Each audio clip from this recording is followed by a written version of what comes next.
No. No.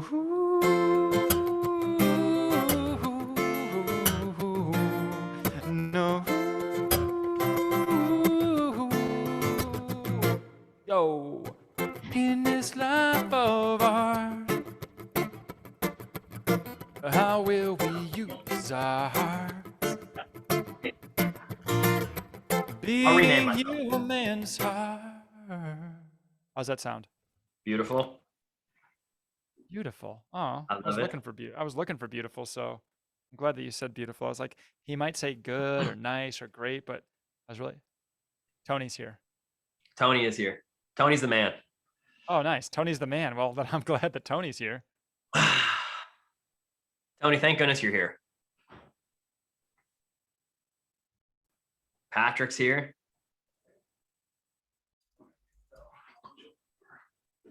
So Patrick and Tony are on our panel later today. They're fundraising experts. Awesome. Hey, Joey, I see that you're Utopia and Joey. I am. Isn't that amazing? Yeah. Makes me want to chat with both of them. There's enough of me to go around. We've got Tucker Wanamaker is co-facilitating today, which I'm super excited about. Tucker is an incredible designer and facilitator. Ooh. Someone was about to throw on some music. Should I throw on some music? I think he's just doing a sound check. Yeah, I was just checking. That's it. Okay. I was gonna throw some music on, yeah.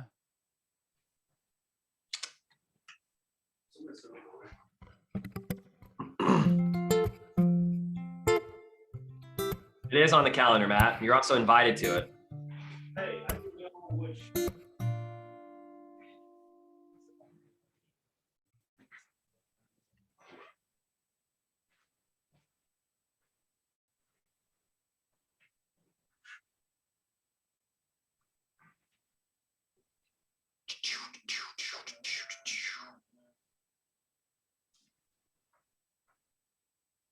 How do you, Brother James,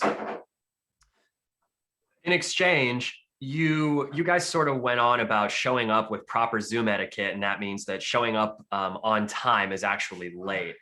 How do you sort of pre-frame that so people understand that, you know, being early is a good thing? Yeah. Or frame it? One way is to, you know, you offer before the event networking and make the networking really enticing. Like you're going to go into breakout rooms and meet people and hear live music and connect with others that are like-minded. So that's one. The other is just to be really deliberate. Like we're going to start on time so that if you're not here exactly on time, you're probably going to miss some important insights and valuable elements of the meeting. So make sure to be on time, things like that. Cool.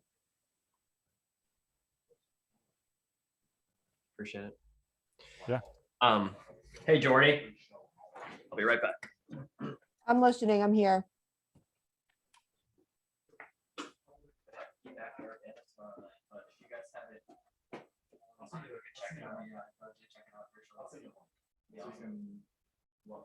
See how it all comes together.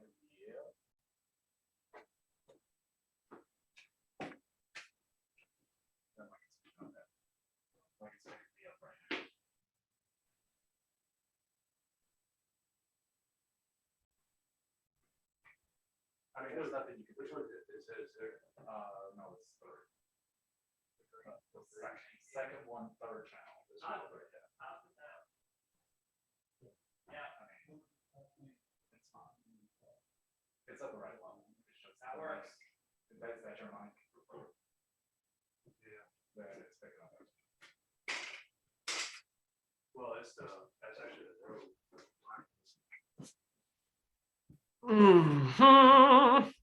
Ooh, you got a nice voice there. Who was that? Was that Joey? Wow. You ready? Are we doing a duet? You ready? Just like we practiced. I thought there'd be, maybe we just didn't frame this right. I thought people would be jumping on by now, but I guess everybody's running those Zoom meetings up to the top of the hour. Probably, yeah. Well, hey, and if I'm here and and it isn't a value, then I'm just going to answer some emails in the background. But I would play for Patrick and is it Kutego? Is that right? Did I say that right? You guys are on mute.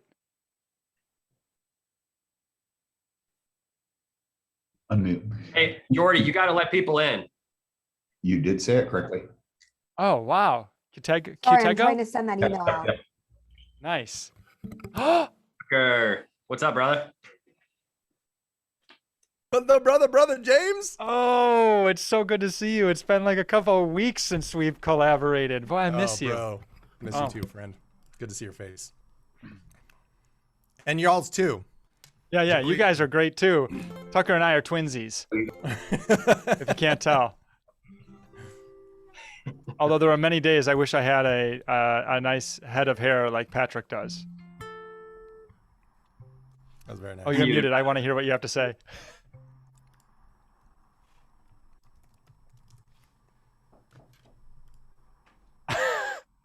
You're having a battle with the mute button, Patrick. We're also doing our tech check right now. I was teaching him how to do it with while you hold the space bar and Oh. holding it and It doesn't turn it off. It just, you have to hold it to talk like like a CD. then you have to go when you're done. Yep. I'm regrowing my Wow. hair. I've been adding fertilizer and regrowing Wow. it. My Wow. son did it worked. And so it's really been fun. Wow. Are you being serious right now? Absolutely. I'm not vain about it at all. Wow. Yeah, I had really, really thin. I started in November, and Wow. probably over 50% of this is new stuff. So, That is inspiring. Tucker, yeah, there you go. accountability buddies, maybe? My wife says bald is beautiful, so Oh, sure. I can be bald too, though. I have options. Wow. Oh, that's true. You have. Yeah, I don't. I just wanna have options. I'm like, I just want to Hey, know that I Terrell. can. How are you? I'm doing well. How's it going? Your way. So fantastic. Excited to have you here today. Pumped to be here. This group, so we have Brother James, who's going to play some tunes for us. We've got Patrick and Tony in the same room. We have Tucker Wanamaker, who's co-facilitating. Jarrell's actually part of our panel today. He's an executive at a nonprofit. He's just all right, I guess. Depends on the day. Except I've heard all the epic stories about Darrell. So And then we have, I think we had Chanel. Is that right? Maybe? Maybe not? We have guest. How about that? Mm, The suspense is killing me. I Yeah. really wow. guess. are these attendees that are coming in? Yes, and we have Chelsea and Cassie. Jarrell looks like he's ready to direct an aircraft or airplane the way his headphones are set up, like he's air traffic controlling. So Joey, we're on. Yeah. Yeah, man, let's do this. Brother James, do your thing, my friend. Hey, can you co-host me, Joey? Yep. Jordy, will you co-host him? On it. Go, Thank Jordy, you. go. So I'm going to play a couple songs for y'all. Who's ready for a little bit of live music on the old Zoomosphere? Hands up if you're ready for some music. Okay, Cassie's in, Patrick's in, Kutego. All right, he's in too. Jarrell's in. All right, I know Joey's in. Tucker, you in? You're in like cinnamon. All right, let's do it. This thing. Let's do it. All right. Hey, in the chat, go ahead and just type in the chat. You want a fast song? You want like a fast, like here we go, let's go fast? Or do you want more of like a reggae hip hop song? So in the chat, put reggae hip hop. You don't have to spell it right, but reggae hip hop or just fast song. Let's see what we got here. Bring the Friday afternoon heat. All right, Jarrell, I like it. I'm a parrot head. I don't know what that means. Does that mean go fast? And then fast, and then the heat, baby. All right, here we go. This is a little song. This is a little song called "Shake It," and this song is about how, in this journey of life, we are more alike than we are different, and the more that we can treat each other with compassion, with kindness, with openness, with curiosity, love, that the more we'll be able to shake it into the future and attract more great things for ourselves and for each other. So it's really about how we're on a journey all together, all at once. Let me switch over to my camera over here. Hello. Here we go. Let me get this on. 1, 2, 3, go!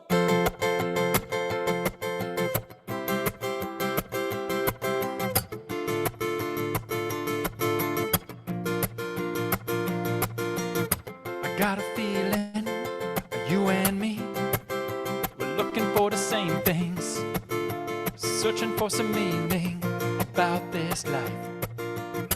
I got a feeling, you and me, we're just trying to work it out. We're trying to figure this life out.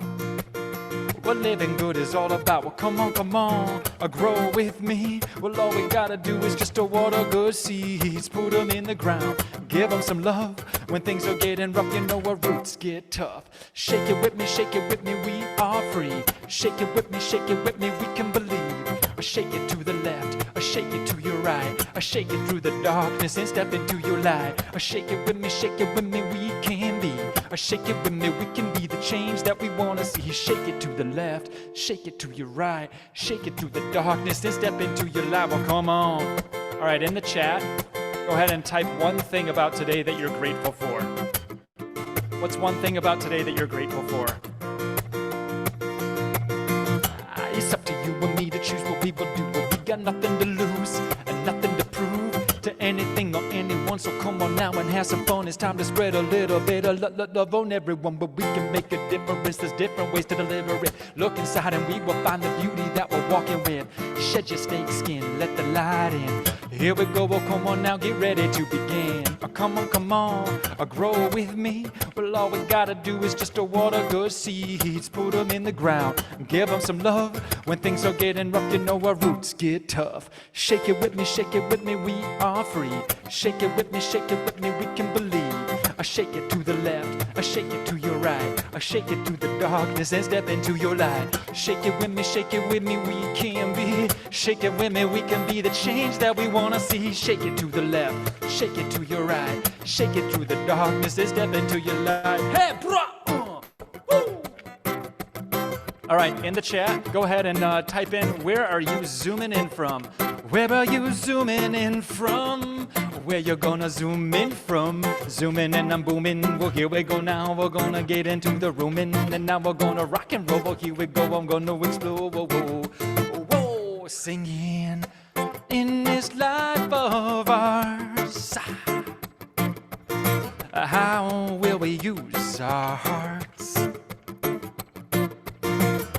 Being human's hard. Whoa. How will we play our cards? With every choice, we're gonna choose our noise. With every look, we use our voice. It's time to stop. In the name of love, drop all the petty stuff. Love will show us the way. Wear it like a body glove, give away a big hug. It's time to demonstrate a little bit of love, love, love. So much love between you and me. Love, love, love. Love remembers the little things. La, la, la, la, love. Love is the puzzle piece that I need.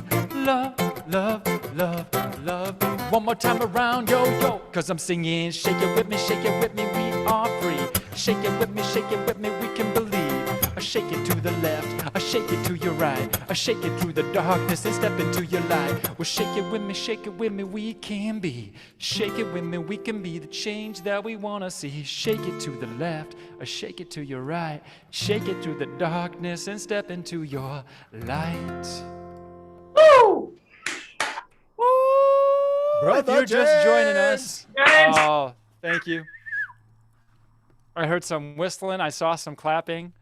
Can we give me a 3 clap on 3? I'll say 1, 2, 3, and then we'll all clap together. I have a good feeling about this group. Ready? 1, 2, 3.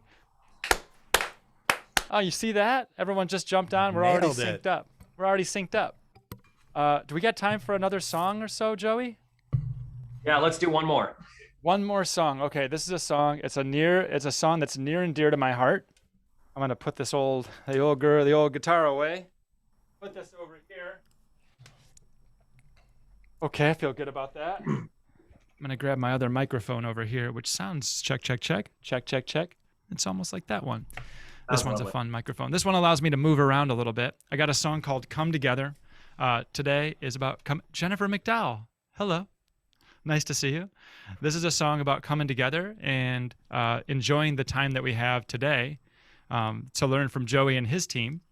And I know that today is going to be an amazing day. So in the chat, go ahead and just type out an intention. You know, Joey, how long is everyone on here today? What's the total duration? Not very long, 2 hours. 2 hours. Okay, so that's going to go by in a blink of an eye. So in the next 2 hours, you are going to have many choices. And those choices that you get to make, whether to type on the screen or answer texts or, take care of things around the desk or disappear altogether, is totally up to you. So the amount of value you get out of the next 2 hours is completely up to you. So in the chat, go ahead and type out an intention that anytime you start to feel a little bit distracted, you can go back to the chat. You can go, oh, that was my intention, presence.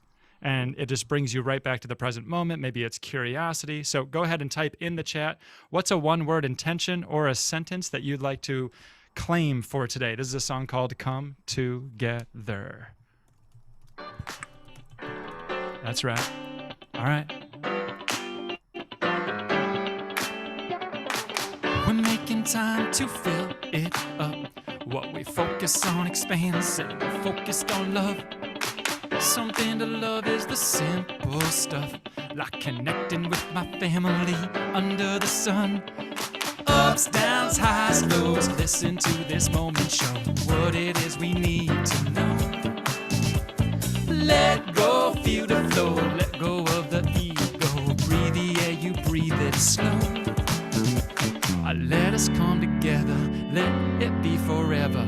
Let this present moment show how to feel connected, feeling the electric energy that's gonna grow. We will come together.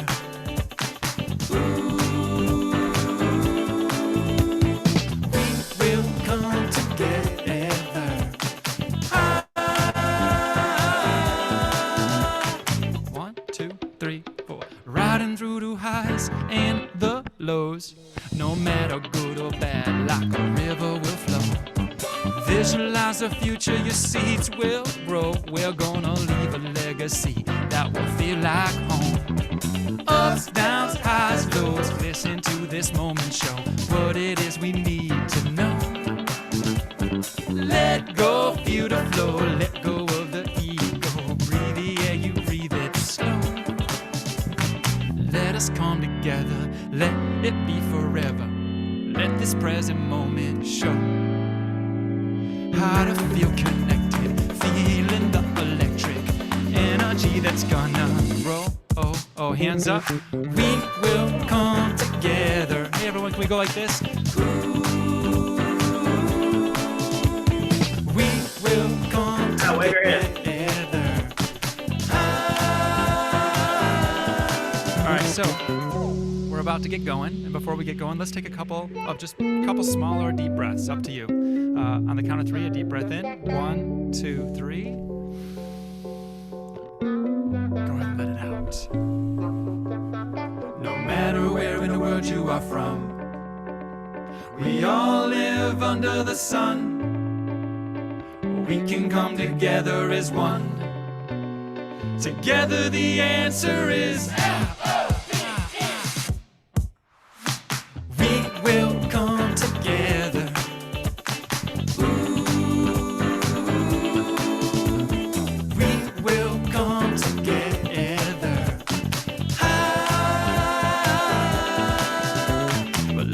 come together, let it be forever. Let this present moment show how to feel connected, feeling the electric energy that's gonna grow. Let's come together, yo. Yeah.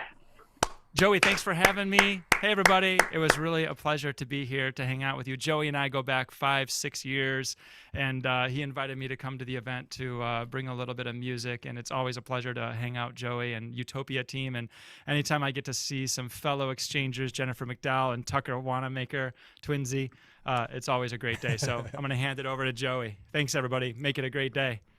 Thanks, Brother James. We love you, man. Love you. How's too, man. everybody doing? Happy Friday. I see some lovely smiling faces on this amazing Friday. Hey, thanks everybody for joining us.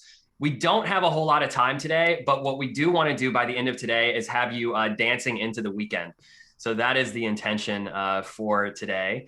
So today's event has really been months of planning, really 15 months of learning in the making, where we intend to pour into you all today, not just giving you the tools and the resources that you're going to need to produce incredibly successful hybrid events, which I think that's what everybody wants, but really also to arm you with community support where we're going to inspire each other to embrace change and to lean into uncertainty together as a community of change agents that we are. So today is all about participation. So I just want to quickly test everybody's participation skills by a show of hands. I'm going to put it on gallery view. Who is excited to be alive today? Just those hands up if you're excited to be alive today. Hey, and if you don't have your camera on, today is a day about participation and engagement. So we just encourage you, turn that camera on right now and let us see your lovely, beautiful, smiling faces, because it's no fun if there's a Zoom meeting without everybody's faces present. So for those of you who didn't raise your hands to be excited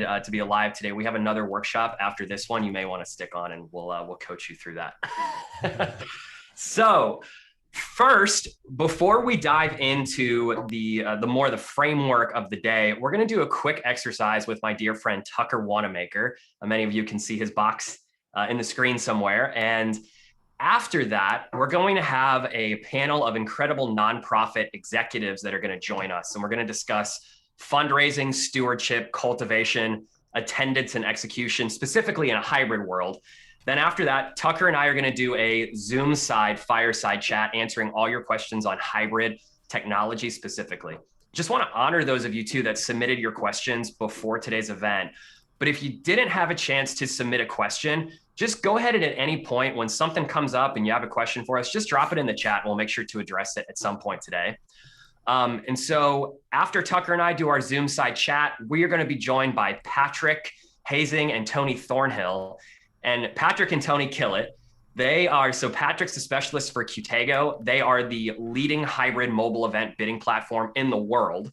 And Tony is a fundraising consultant who's going to talk to you about new fundraising strategies in a digital world. So a lot to get to in a very short amount of time. We're going to energize the hell out of you. By the end of this, you're going to, like I said, you're going to be jumping into the weekend.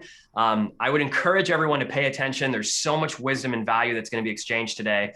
Take as many notes as you can, but we know that you may miss a thing or two. So we're going to send you the recording of today's session, and we'd invite you to go back and perhaps watch this workshop 1 or 2 or 1,000 times.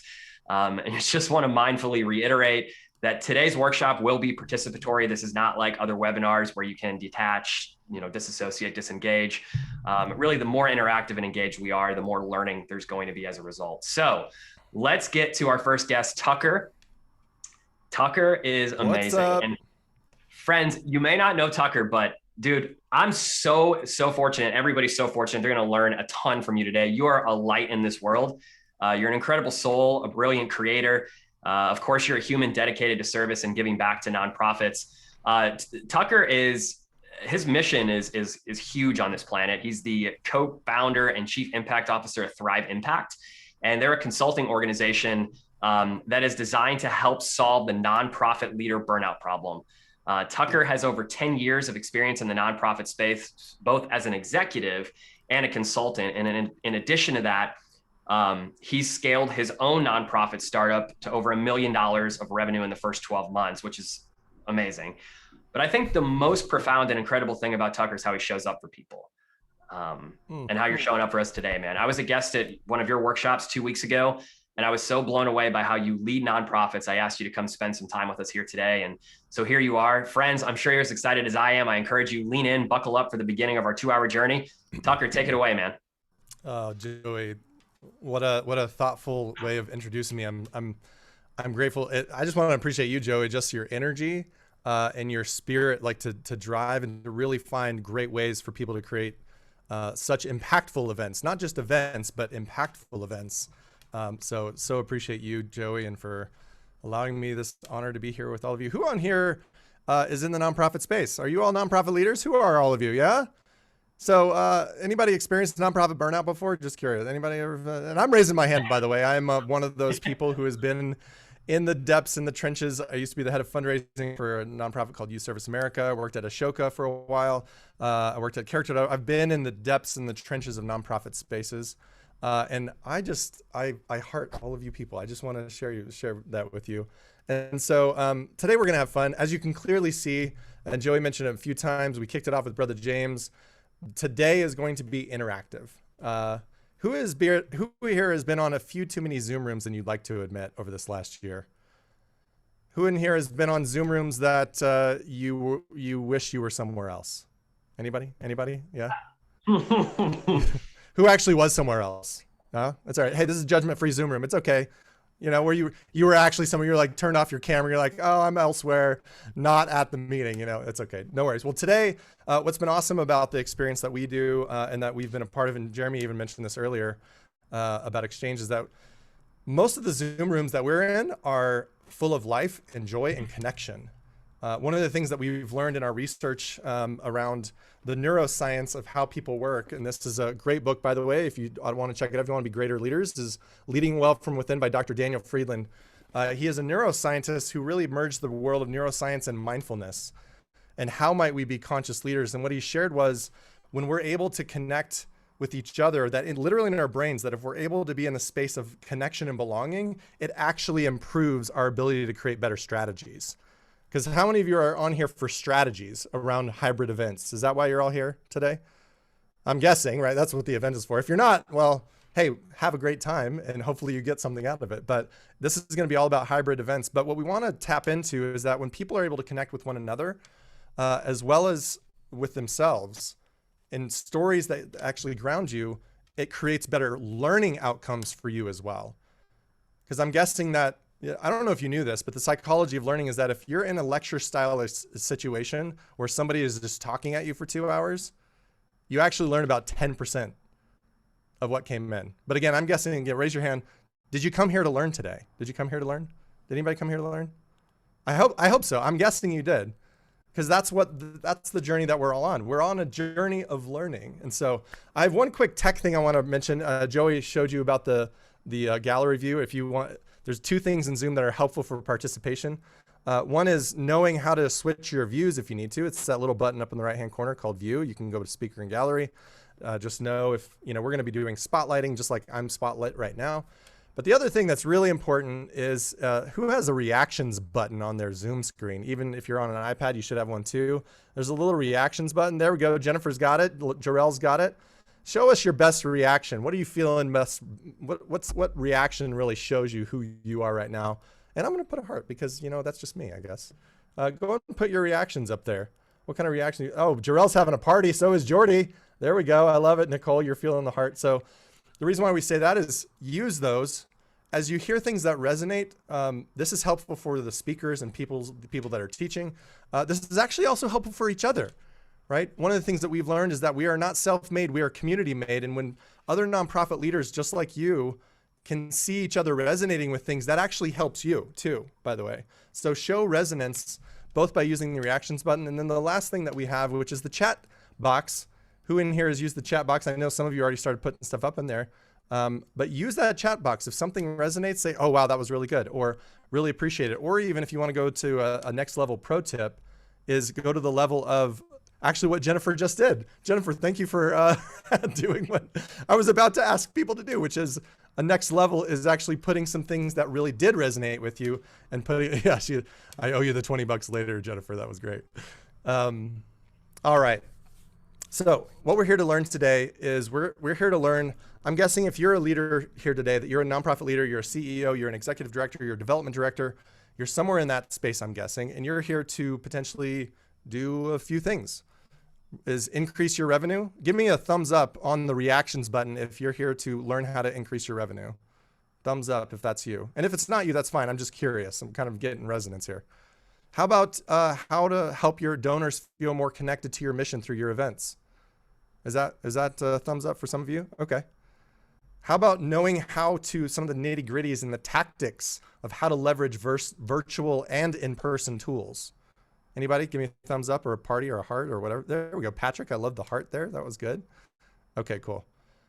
Well, one of the things that we take lightly, we take a lot of things lightly because, I mean, let's get serious. We all need to have a little fun these days. But one of the things we don't take lightly is your time. And so we would just want to make sure that you do feel fully present. And so I'm going to do what Brother James actually asked you a minute ago is for the next hour and 44 minutes, we're going to be fully in this room and we're going to give all that we have to you. And we hope that you are able to, we want you to be able to learn. And so if you don't mind declaring your presence in some way, shape, or form, you may have already done this, but I just want, there was a few people that hopped on and I just want to make sure if you're able to be here and nowhere else for the next hour and 44 minutes, pop something in the chat, that a word that would declare you being here and fully present with us. And the reason why we ask this is because it's actually best for you. Like if you came here to learn, the best way that we know how to learn, which is the psychology of it, is by actually being present and fully engaged. And we're going to have it interactive and things like that. So pop that up in the chat. Boom, Friday, I'm ready to learn, woot woot. Hey, that's fine. Whatever you can do to put that up there, that's great.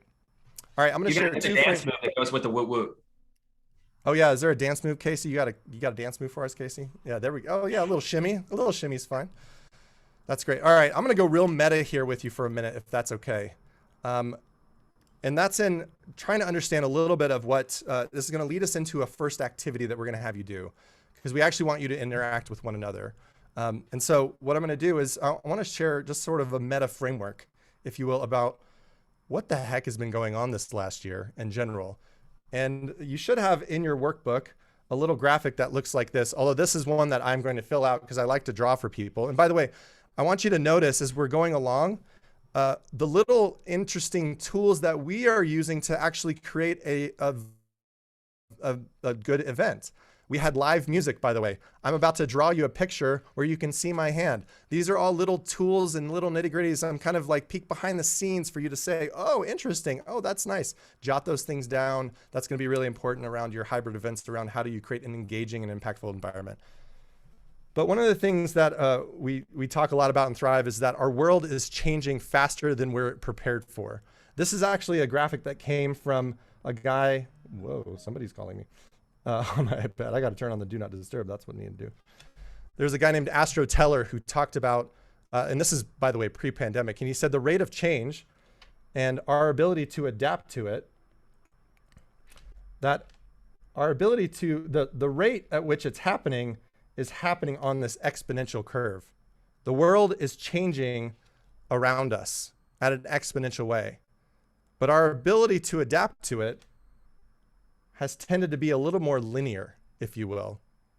And I'm curious to know, just a show of hands, who over this last year has felt like the rate of change around them has been more exponential than you feel like you have the capacity to adapt to it right now? And I'm raising my hand, by the way, too. Who in here, raise your hand if you felt that the rate of change and the complexity and the speed at which things are happening have challenged us, right? Pandemic is crazy on top of all the other things going on, right? And what's interesting about that space is that what happens with that space is that, according to the Dr. Daniel Friedland, is that it actually sends our brains into spirals of reactivity when we feel like whoops, where did my pen go? My pen disappeared. There we go. Come back. When we feel like the demands on our time are exceeding the resources available to us. When we feel like the demand, sometimes these are perceived resources, sometimes these are actual resources, but it actually sends our brains into spirals of reactivity. And it creates stress and self-doubt. Has anybody felt stress or self-doubt this last year? Anybody? And again, I'm raising my hand too, right? Again, this is judgment-free Zoom room, by the way, everybody. It's okay. You can let it out. We're not judging you. And so the question lies, and the reason why we're going into this is that how might we create a different model where we're shifting that adaptation, where we are shifting our own leadership as nonprofit leaders. And this translates into hybrid events, by the way. This will make a translation, I promise you. How might we make that translation? How might we shift the way in which we adapt? Because what Dr. Danny says is that when we actually, how do we create cycles of creativity? And by the way, would it be valuable for you if your donors were more creative and engaged in your mission? Would that be helpful for you? Yeah? So how might we get them in spaces of spirals of creativity? and where the resources feel like they exceed the demands. And we're talking about for you as a leader, we're also talking about for the donors. And one of the ways that Dr. Danny says is by getting into cycles of giving and receiving.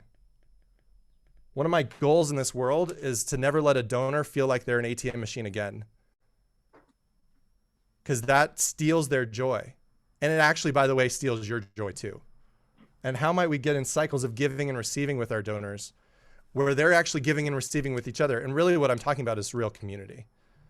And instead of talking your donor program, I actually always talk about donor communities, not donor programs, because what you're really trying to do is build communities. And so I want to submit to you, oops, well, it's not on that iPad. I don't know where that one went. I'll draw you a picture instead, which is the next piece actually in your workbook, is that we come from a world of leadership that is about the few who have the answers. Our job is to have the answers for you. This is kind of the 1.0 world of leadership. And you know, in that adapting to change side, when change was not nearly as complex. Oh wait, I'm super fuzzy, am I? All right, Joey, give me a heads up or a head nod or something if I'm getting fuzzy. But what we found is that when change was less complex, the few who have the answers was fine. This was the knowing, telling, and sometimes even controlling side of the world. But what I submit to you right now in the area that we're all in, that we all said, yeah, we're in this space, is that we're in a space where we need to unlock the collective wisdom and energy from people all around us. Our boards, our staff, our team, and our donors, right? How do we unlock them? And how do we invite them into something that is beautiful and that is co-created with us? And that's where, how might we engage the many with the right questions? And there's a lot to unpack around this high-level view of things. But as we're going into this journey, I want you to be thinking about ways that you can even think about to incorporate helping create a more community-oriented environment around your donors, where perhaps they're actually helping co-create, maybe even your event, by the way. What is it that matters to them? Maybe they can co-create things with you around what community might look like for them. So I'm going to invite you into an experience real quick. Is everybody ready to do a little something? Everybody ready? Give me a thumbs up, a dance move, head nod. I'm What do ready. y'all got? Jordan, we got Awesome. the breakout rooms ready to go? Just chime in if we're good to go. We sure do. Yeah, cool. All right. So I'm going to play a little music, and does everybody have a pen? Got a pen handy? Got a pen with you? Awesome. So I'm going to play a little music, and I want you to reflect on this particular question. Because I want you to reflect on a specific time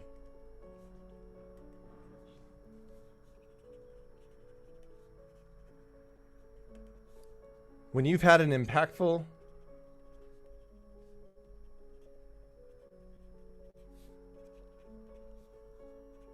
donor or fundraising event.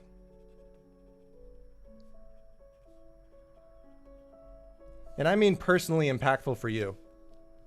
Reflect on a time that you've had, a specific time in your life when you have had an impactful donor or fundraising event. Some of the things to think about. What did it look like? What were the factors involved that made it impactful? What did it inspire in you to do moving forward? Think back to a time when you've had an impactful donor or fundraising event. And if you can't think of one, by the way, maybe think of ones that you've seen or heard others talk about. That may be okay as well. Trying to get you grounded in some of your own experience around what makes an impactful donor and fundraising event. So just spend another 10 seconds or so thinking about that. Jot down some ideas.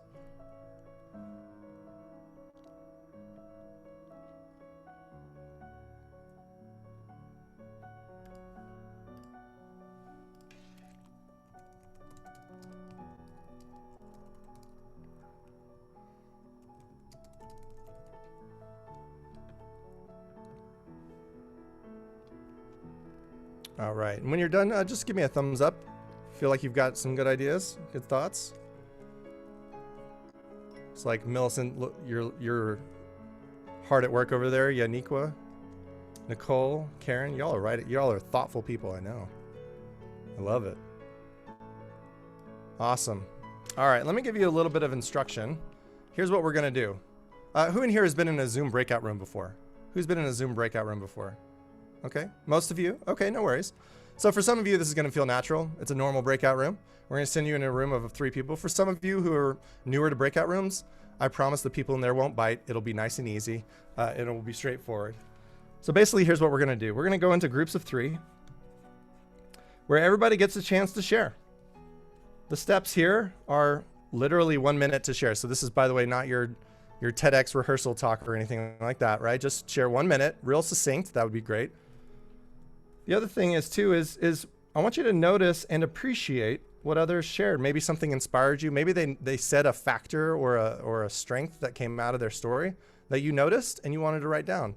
And so just share what you appreciate about what somebody has shared.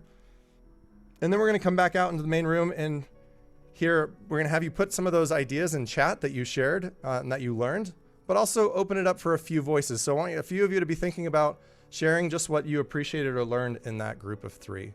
So we're going to be in there for a total of about 5 minutes. We're also going to give you little prompts along the way, 3 minutes, 2 minutes, 1 minute. So you should be able to know that, hey, the Zoom room's about to close down. Does that make sense? Feel good? All right. So I don't know if y'all knew this. This is a really weird update that happened in Zoom lately. It's really weird. But the only way that allows us to go into our breakout room is if we put our hands up like this. I know it's really awkward. It's awkward. Patrick, you're laughing at me. All of you, I see it. And then you close it like, I know, but it's weird. You got to close your hands like this, and then you do the wave. Oh yeah. Now it's going to let us in. It's going to let us in. All right. Send us in there. Thanks, Jordy.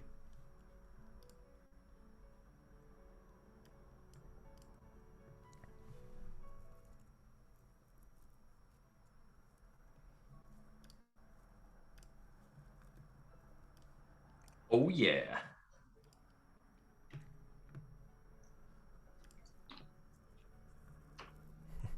Who are all these? Oh, you want to pause the recording?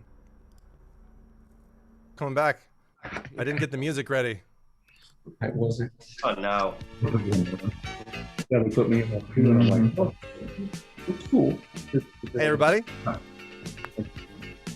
How'd your group go?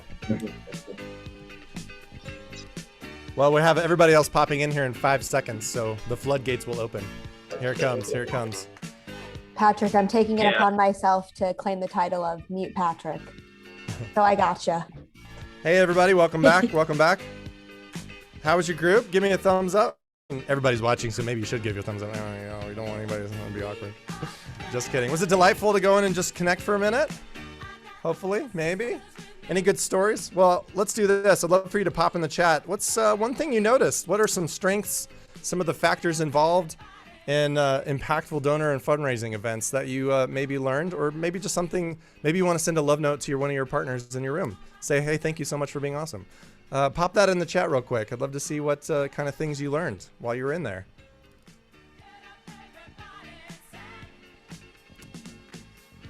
Pop those in the chat.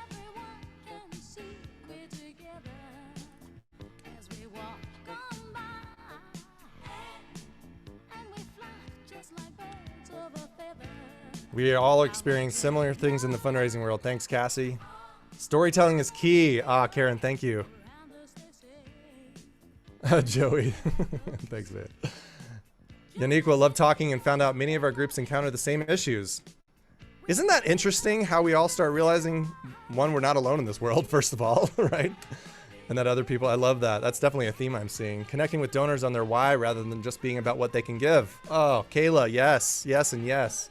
Love that. Making it personal, smaller experiences, present easier ways to show impact. Love hearing from Megan B and Chelsea. Getting one donor stepping up can make all the difference. Sharing stories of others. Oh, that's great. Who has maybe one voice or maybe one or two voices? I'd love for you to share your voice of maybe if some of you who put in the chat, maybe unpack a little bit what you said, or just want to share something inspirational or that you appreciated. Anybody, you can raise your physical hand. if you want. We have a small enough group. I can see all you. All right, Cassie, yeah, go ahead. Please unmute yourself and go. Okay, I kind of shared a story about what happened to me personally when I was very moved by an organization. I listened to these very personal stories and how it impacted these women's lives. I was so moved. I wrote a nice check. I asked to be a volunteer in this organization. They never followed up with me. And so I no longer supported that organization after that event. So now as a development director, I always think about that happened to me, because if we don't follow up with the people that are supporting our organization, it's just not a very good thing. Can we get a round of applause? Everybody unmute and like clap for that statement. Seriously, unmute. Let's hear it. Unmute yourself. It's okay. Unmute. And thank you, Cassie, for sharing that. Yes, yes. If we don't follow up, yes. That was so good, Cassie. Which is caring for the donor, right? What matters to them? One of the frameworks that is in your workbook, but we didn't go through for time, is the pain joy bridge. We use that all the time in our work, which is your job is to solve pain for the donor or help them create a bridge for what they aspire to and bring them into joy. And when you don't follow up, you steal from their joy. I said that earlier, right? So Cassie, I love what you just shared. Maybe one more person. Anybody else? Who's that brave soul who wants to put their voice out there? Anybody? I could voluntold you. I know that's always awkward. Anybody? How about, Jennifer, I'd love to hear what you have to share, Jennifer. So I just got to hear from Megan very briefly about the wonderful surprise of hosting an online fundraising auction for financial aid for a school. And what I really took away was like, what a gift that we can surprise people. That's something virtual might work, but more importantly, like keep that energy of like, oh, this is interesting. I do want to keep coming back. And so that was really lovely to hear. I love that. What a great share, Jennifer. Wow. Well, thank you all for doing that. Jennifer, thank you for sharing. We're going to kick it off. Cassie, thank you for sharing as well. I'm going to hand it over to the one and only Mr. Joey Goon with Utopia to tell a story and give a little bit of a framework, and we're going to keep going.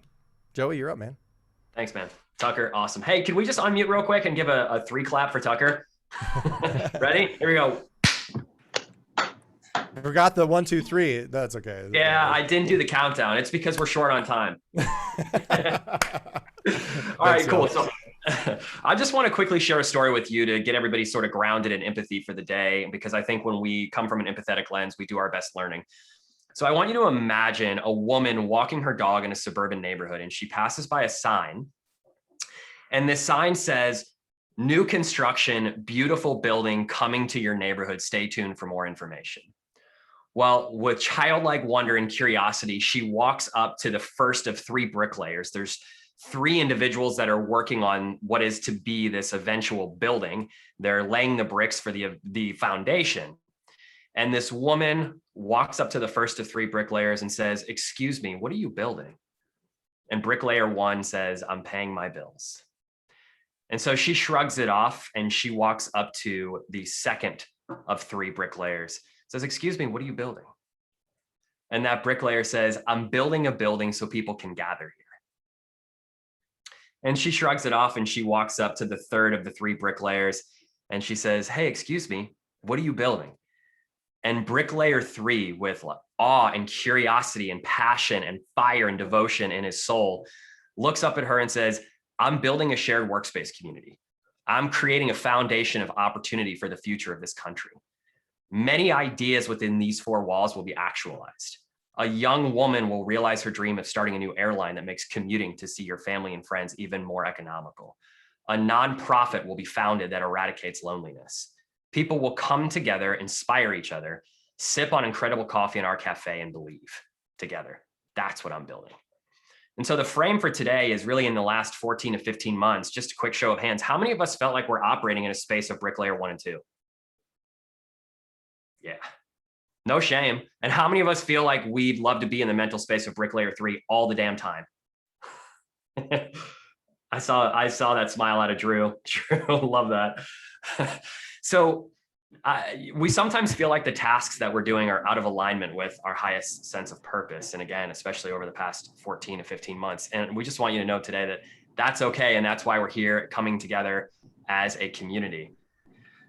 And the question that we have to ask ourselves is, when we're feeling that way, is how do we sort of shock ourselves out of the bricklayer 1 and 2 story so we can more frequently operate in the space of bricklayer 3? And there's really 3 key lessons that can help you in setting the frame for today. These are the 3 lessons we're going to touch on, and then continue through the day with these 3 things in mind.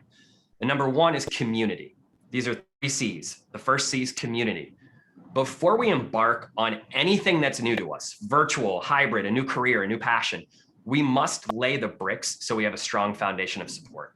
And those bricks are the bricks of your mind, your spirit, and your character. So yes, today you're here to learn about hybrid events, and I promise you the rest of the day after this story is going to be all about technology and hybrid and how to do it and what other groups are doing. And we're going to give you more than enough knowledge that you're going to need to produce that successful hybrid experience. But we also want to just sort of set the frame and tell you that we empathize with you. And we know that being a part of a nonprofit can be a lonely experience. We're often told the more we sacrifice, the more noble we are, the less pay we accept, and the harder we work, the more we're contributing to the cause. And we're here to tell you that today you're a part of our community now. And here at Utopia, we just want you to know we love you, we honor you, we stand by you. And by putting you in those breakout rooms, we wanted to show you how quickly we can create a feeling of community and safety at speed and scale. And we did that because we want you to sort of put that in your toolkit of things that you can now do with your donors, with your supporters, with your attendees, with your executive leadership team, in creating space for community in this virtual environment. The second lesson is creativity. And this is really important because when we create, we can't physically, emotionally, or mentally be mad. When we stay in a space of creativity and curiosity, amazing work can happen in the world. The muscles in our mind, spirit, and character get stronger when they work against resistance, like a workout for your mind, no different than the muscles in your arms, your legs, when you do a workout at the gym, right? And the more creative we are, and the more we focus on possibility and opportunity, the more we'll source confidence and enlightenment, and the more we can tap into the energy of bricklayer 3. But you can't be creative without lesson 3. And lesson 3 is curiosity. And this is the less obvious lesson where you really have to take a step back and look at the forest, not at the ground level, but from 10,000 feet above. Is what if that woman would have never walked past the bricklayer and asked a question? And the question I pass to you is, when do we as humans lose the fundamental feeling of childlike wonder and curiosity, where we just wake up in the morning and we're in awe of the world around us and we're curious about everything, instead of being so confined and jaded by our own perspectives that we don't lean in and ask questions? And so the reason I share that with you is because maybe 5, 10 years ago, 15, however many years ago, you decided to get into the nonprofit space, and then this pandemic hit you, and yesterday it was virtual, and today it's hybrid, and perhaps tomorrow it's virtual reality, and maybe 5 years from now, we're running events on the moon or Mars. Who knows? But if you're not genuinely curious about the future and asking questions, eventually you'll become Blockbuster or Sears. And that's really why you're here today. You may have heard a thing about hybrid, or perhaps someone you know has done an event that's hybrid and you're eager and ready to learn. And so again, the goal for today is to send you packing with wisdom, with tactical arsenal on how to produce successful hybrid events, and to inspire you along the way so you can pour into your relationship with yourself, with your team members, with your donors. Because if you love you and you love your team, if you love your donors, they're going to show up for you in massive ways. So here we go. Let's get this party started. We're about to dive deeper into a panel. And these panelists that we've chosen exemplify the characteristics and traits of community, creativity, and curiosity. These are dear friends of ours, Karen, Jarrell, and Drew. Just really quickly, let's give them a round of applause for spending some time with us today. Welcome these incredible individuals to the stage. Yeah. Woo! Awesome. We're going to start with Karen. So Karen, welcome you up to the stage.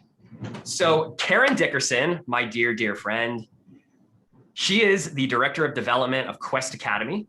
This is a school for gifted children just outside of Chicago in Illinois. And Karen, last year, we came to know you. It was like the 15th or 16th, I believe. And You were in the midst of planning your largest annual 300+ person live fundraiser that was halted by this thing called coronavirus. And so you enrolled our team, and without data or other experiences to learn from, you became an early adopter, a believer, a pioneer. You leaned in with curiosity and creativity. You leveraged your community, and we partnered with you to produce one of the first virtual galas in the country. Fast forward to today, you've now produced almost half a dozen streaming events, well into the 6 figures of generosity through those events. And you have another hybrid event coming up with us in 2 weeks from now. I just also want to say you were one of the first guests on our live stream series, where we go live on Friday at 11 a.m. And we just, we love you. And every time we're together, we cry happy tears. Fun fact real quick about Karen is, Karen, I asked you, what is one thing in your life you're such an expert at you can talk about till you're blue in the face? And your answer was raising children, as you have 4 beautiful girls. So Karen, question coming to you. First question of the day. Yes. We could spend all day discussing mindset around being an early adopter, and that's been a critical piece of your evolution. But what I think the group would be most curious about is you've done 3, 4, 5 streaming events now, hybrid virtual. What have you learned, number one? And every single one of your events has hundreds of attendees. How are you doing this? What is your communications? Like, how are you enticing them and getting them excited to continue to show up again and again? Well, first of all, it's I thank you, Joey, for coming into our lives and allowing us to continue to be successful. Because when I met you 2 years ago, like Joey said, we were 2 days away from our annual fundraising auction and everything shut down. And our school is the money that we raise at our annual auction is absolutely essential to our operating budget. So I was just freaking out. I didn't know how this was going to work. And I just knew that if we didn't raise the money, we weren't going to have a school. So Joey literally came in, and it's really his creativity and his vision that he shared with me that allows us then to become creative and start problem solving. And it worked. The biggest thing that the benefit that came out of our use of Utopia and creating hybrid events, which didn't even occur to us at the time, is you all know that there's a portion of your community that's always engaged with you. And then there's the portion of the community that you just, for whatever reason, can't reach. And going hybrid allowed us for the first time to bring both of those groups together, because people who didn't want to come to a gala were very curious to try it out. And being able to do so virtually has made such a huge difference to us. So now whenever we're approaching any of our events, it will always in my mind be a hybrid type of a thing, so we can reach both sides of our community, the ones who want to come to an event, and then those who normally wouldn't. Karen, what types of sweeteners are you offering attendees? Like, what do your virtual participants get? What do your in-person participants get? This was the first year we thought we were going to be able to do a hybrid in-person and virtual, and ended up at the last minute again, still having to stay all virtual. So what we did is we created different ticket packages, because my question all along, all year is, how am I going to convince people to buy tickets to a virtual event? The year before, all the tickets had been sold. Everybody was planning to come live. So we just converted that ticket money into cash donations, said, thank you very much. And off we went. And this year I'm like, how am I supposed to convince somebody to spend $250 to sit at home on their couch? So what we did is we created 4 different ticket levels, and each ticket had its own different swag package associated with it. So for those donors who really get it and were happy to spend $250, they got, we hand delivered appetizers and a bottle of wine and etched wine glasses and an Uber Eats gift card. And, we went on down to our family fun package for those who really are the ones who prefer to stay home and be with their kids. So they got popcorn and movie candy and, crazy silly straws for the kids and stuff like that. And then we did have a basic, just join the event for $50. And I was surprised how many people really even joined at that event. That allowed us then to get, continue to raise the money that we needed, because ticket sales are obviously critical for this type of an event. But having swag at 4 different levels that let people choose what they wanted to do was key for us. That worked really, really well. Amazing. Thank you, Karen. We're going to come back to you in just a few minutes. Really appreciate you sharing. Sure. Drew, coming to you next, my friend. You are the CEO of Boys and Girls Club, Dundee Township. Just last year, we had the privilege of partnering with a handful of different Boys and Girls Clubs on virtual and hybrid events. And when they found out we were partnering with Dundee, they all made comments that Dundee is the national leader, the group to beat. Out of 4,300 Boys and Girls Clubs in the country, you are #1 at fundraising. Just want to acknowledge you as well, not just with that, but the fact that less than 20 minutes ago, you were running a STEM panel on another Zoom call, and you thought highly enough of this group here today that you wanted to join us as well. So we just want to all honor you and thank you so much for spending some time with us, because we know, just like Karen, this group's going to receive a ton of value out of you. And just a fun fact about Drew, he played guitar with the lead singer of Poi Dog Pondering on his virtual event last year. He's a hell of a guitar player and singer. And if everyone goes on your Qtego app right now and donates $1,000 to Boys and Girls Club Dundee Township, I bet you he would whip out his guitar for you and do a session. Drew, would you do that? Absolutely. Drew, all right. So first question for you. The other day you spoke on going from a charity to a change agent. And just last week, you committed that you're going full hybrid, with event production and video with the Utopia team. What does it mean to go from a charity to a change agent, and why hybrid? Like, how does hybrid support you in doing so? Yeah, absolutely, Joey. First of all, it's great to be here, and thank you everybody for the work you do. It's so needed. I think we all know the value we add, right?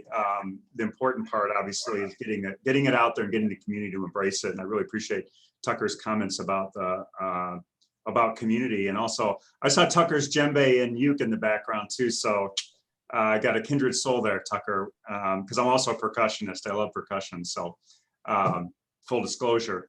So my conversation with my staff, and I really love what Tucker showed on disruption, the disruption curve that's occurring, because our mission, our goal is about preparing kids for future success, right? Creating great futures. And prior to the pandemic, there was such disruption occurring, as we all know, in the workforce, in the education system. The education system's not keeping up. So what role do we play in that? And then the pandemic hit, and we had to pivot with 3 weeks to go to an all virtual event. And our event raises $500,000. We have 400 people attended. It's a big community event. Community loves to celebrate together. And so there's just a lot around, obviously, that pivot on that virtual event. So my mantra to my staff is evolve or die. I really believe that. And I think, there's a lot of TED Talks around that, in the nonprofit world, about our need to evolve. And what was really interesting is we were pivoting our strategy towards the pandemic and working with Joey and Neil and his team. Was we knew, okay, we can't celebrate the community. That's lost, obviously, right? When you talk about a live event, community is very difficult, right, to establish. But the story and the impact, which we all know is, in the philanthropy world, it's all about the story and the impact and connecting them to it. And it was like, gosh, we got to really be strong and intentional on the story we're going to tell, and that we make the entire evening a story that ends in this crescendo of, okay, here's where we were, here's where our kids are at, here's what we've done, here's what we need to do, and we need your help. And that was where we would engage the community piece. Like, what's the difference you made a part of? So we were very intentional in every element of that story. And quite honestly, Neil and Joey were just brilliant in working with us and like, okay, how do we craft this together? Because, and this is the carryover for me as we look at a hybrid event, because we're going hybrid this fall, because it was true, very true, to Karen's point. We had donors that, that I don't think are going to come back to the live event. In fact, we've had donors we've lost before that wouldn't come to the live event because they're like, that's just not my bag. It's not what I want to do. I actually have donors who say, how big of a check do I have to write to not to come? Right? That kind of an attitude. Wow. So, right. Yeah. So, so what we've learned, evolve or die, we're not going to go back to just a live event. And, there definitely needs to be that community element of it. But we know that our ask process in the past followed the typical scripted event that we all know you do. And we're going to evolve that. And we learned enough from the hybrid event to say, we're going to make it a journey. We're going to make the evening a journey. and we're going to weave in the stories into that journey. And what's really compelling is, so on the fun part of it, because we know we really tried to make it fun as well, even though we knew everybody was at home. We're doing an 80s prom theme for our gala, just because our chairs are like super fun people, and they want to make it like super fun. So my challenge now is, okay, how do we weave in our mission into 80s prom? But I know we can do it. I know, because it's like, that's really actually, you know, those are the kind of things where you could be like totally, you know, on your heels on that, right? But I you know, to Tucker's graph about asking those questions and getting the impact, that was the critical piece for us, that as we go on this next journey about this event, is how do we ask those questions that, and here's my other charge to my staff constantly, and it's to my development staff and to my program staff. Is it interesting or is it compelling? Because something that's interesting sounds like a good idea, but the way you make it compelling is you test it and you ask your donors. And, you know, so our committee, bouncing this stuff off our committee was huge. You know, how does this resonate with you? Is this going to fly, or is it, or is your BS meter going up like, oh, that's just, you know, way too glitchy or way too standard or whatever, you know? Because the other big thing I'm a fan of is the case method, copy and steal everything. So I look around and see like, what are others doing that's working in this space, right? And then integrate it into it. So that's the piece for me, quite honestly, that I really speak highly of Joey and his team on, because they've done so much of it, and they had so many good ideas too, particularly Neil around the story, that it was really helpful. So I look at everything as formative and an evolution, and to evolve, you know, you got to challenge where you're at. So that's my mantra. Or you die, quite frankly. That's the deal. Drew, thank you so much. Some snaps coming your way. Karen, Drew, don't leave. We're coming back to you. Jarrell, we're coming to you, my friend. Wow, where do I start, Jarrell? We had the pleasure of working with you when we produced the Association of Fundraising Professionals Conference, AFP conference last year. You moonlighted as the master of ceremonies. Your charisma, your infectious energy is magnetic, obviously. And we've stayed in touch. This past weekend, we helped you produce a hybrid parade for the largest African-American parade in the country. You have done amazing work with Annie Malone, and we're super excited to dive deeper into this today. And I'm just curious how in the world you have secured the type of partnerships that you have. And so we're going to come back to that in just a second. Fun fact about you, you slapped the bass incredibly well. So I think there's a future boy band in the making here with you and Drew. That's and right. Perhaps Tucker as well. Did I hear Tucker? You have a ukulele? Yeah. Okay, cool. Love that. So question for you, Jarrell. Your recipients are urban community youth. You just produced a hybrid parade. You had a 5-figure commitment before your parade even started, and you had another 5-figure commitment during your parade. And then you told me you're working on closing a major gift with a Fortune 100 company after the parade, and you said you're doing the work that actually matters. Can you speak on how you've developed these Fortune 100 partnerships and relationships? Yeah, definitely. So, gosh, first off, thank you everyone for joining today. This is a great group and a great panel already, and I'm learning myself, taking crazy notes. So thanks everybody, excited to learn together. So, you know, I think one of the things that we talked about, Joey, was just like the value of relationships, and thinking past, not just thinking of people as potential donors, but also thinking about what connections do they have. So I am when it comes down to it, I'm a data nerd. So anything and everything, you know, that I can get out of a potential connection, I'm going to, you know, write it down, see where I can come back to it later. So when I think about that potential, that partnership, Joey, so we did secure a 5-figure gift from them this year already. We're talking about a major 6-figure commitment for next year. And it's a big deal for this agency just because we are historically African-American, have been around since 1888, and our parade is 111 years old. So I think, you know, on the corporate side, I've been doing this for 15 years now. When I first got in, it was just write a check our corporate friends write a check and be done with it. And now we have to think about those relationships strategically, instead of just working with like their community relations director or someone along those lines, community partnership, community outreach. We're thinking about this strategically and working alongside their marketing teams as well. So what can we give them? So when we talk about that major partnership, we fit into their mission. So for me, it's a lot of research, researching other folks across the country that also operate in this space. I have a long list of Google keywords that will populate my inbox every day. And for this one, we actually did understand that they were in the works on this initiative. And we had built a partnership with I'll just say a local politician who actually had served with this person who had now taken the job with this company after they left politics. So they made the introduction from there, and then we just got to work.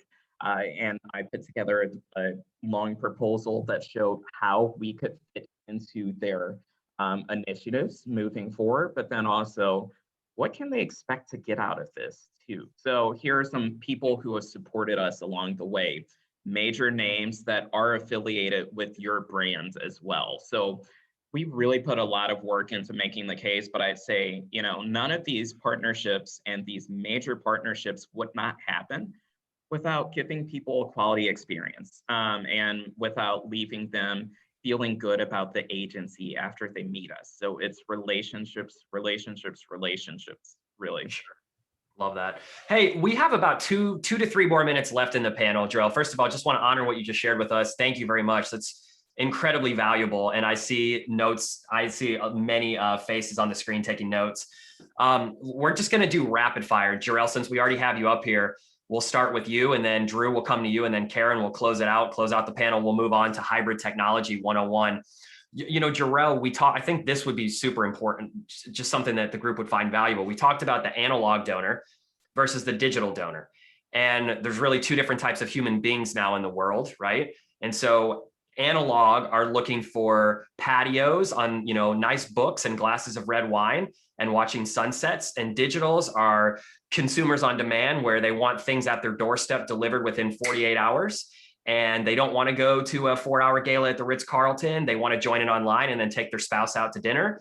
And so how are you communicating? We'll do rapid fire because we only have 2 minutes, but how are you communicating online with these new digital donors to get them excited about your hybrid event or events? I'm texting them. I have all, as much donor data as I can get. If we have a record that we've texted them, they open the link that we send over text. Let's do it. So, it's thinking outside the box. Texting is uncomfortable, but it can feel uncomfortable, but it has been very rewarding for us so far. Jarrell, thank you, my friend. Thanks for joining the panel. Hey, let's go to Drew. Jarrell, stick around because we've got something for you in just a little bit on hybrid technology. So Drew, do we want to answer the digital question there, or would you rather go into the conservative board piece that we talked about on the pre-interview? Which one do you think would be more valuable for the group? Let's go to the conservative board piece. I think that's good. Jarrell, you really nailed it. I was just going to reinforce what he said. You got to have just two different strategies. So how do you appeal for those individuals that are on today that are dealing with a conservative board that are just looking at dollars and cents? How do you sort of encourage them to think about, like you said, evolve or die? Like, what are you doing to have those conversations with your board? Well, it's the inspirational piece, right? It's either inspiration or trust. There's some that you just have to say, I need you to trust me on this, and follow your gut. I think that's the thing about those of us that are really passionate about this. And I guess the third one would be make sure you have a trusted partner, somebody that can deliver, right? Which, obviously working with Utopia, that was a no-brainer for us. But I really believe this is an opportunity, given the disruption of the pandemic. If you're going to take a risk or ask for trust or ask for, some leeway, this is certainly the time to do it, to say, look, it's not the way things used to be. And, we have been nimble. We're here because we are nimble, right? We survived it. And give me some leeway on that. I really believe that this is the greatest opportunity to make a change, a shift, or to go in a very innovative direction. I mean, let's face it. This is the analogy I love to use. I think we've realized the insanity finally of living in one box, driving an hour to go sit in another box to do our jobs for those of us that have been working in offices, right? And then driving an hour back. Like 2 hours of lost productivity and the quality of time. And there's so many companies now are going like, that's insane. That's crazy. Why are we doing that? That's nutty. There's lots of reasons to have that conversation. And I really believe this is the opportunity. And I would subscribe to this demands of us to say, look, we need to evolve our approach on this. And I need you to trust me. And let's figure this out with good partners. And by using, I'll just say the case method, we're going to copy and steal what works. So we're not taking that great of a risk, but we're changing our course. Make sense? Makes sense. Hey, we're coming to Karen, and then Drew, if you don't mind sticking around for just a few minutes, so you can maybe chime in on technology pieces as well. Karen, when you think about the future of your events and opportunities, what are you most excited for with this sort of hybrid, evolution?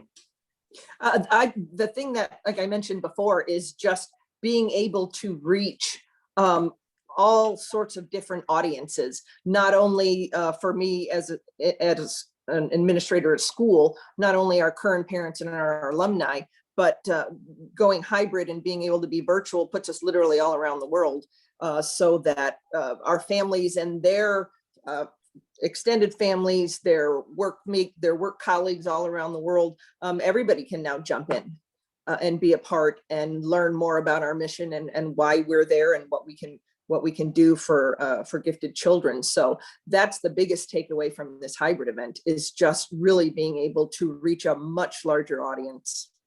Beautiful. Thank you so much. Hey, let's give it up for our panel. Do me a favor and do the panel a favor. If you learn something, throw it in the chat. That will make, first of all, it'll make the panel feel fantastic that you learned something from them, because they are here to pour back into you all and to offer their guidance and their wisdom. So whatever you learn, it can be one sentence, it can be one word, just inspiration. Just share what you learned from the panel in the chat. And while you're doing that, we are going to play a quick video for you, and then we're going to go into a fireside chat with myself and Tucker, talking about the most creative things we have seen in the hybrid world that's going to help you drive revenue into your hybrid event this year or next. Hey, roll that video.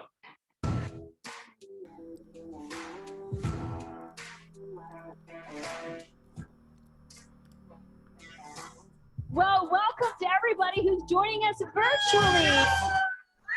Party 2020 action. Get your game on, everybody, and bid high. $4,000, but I want to take him out at 45. Hey.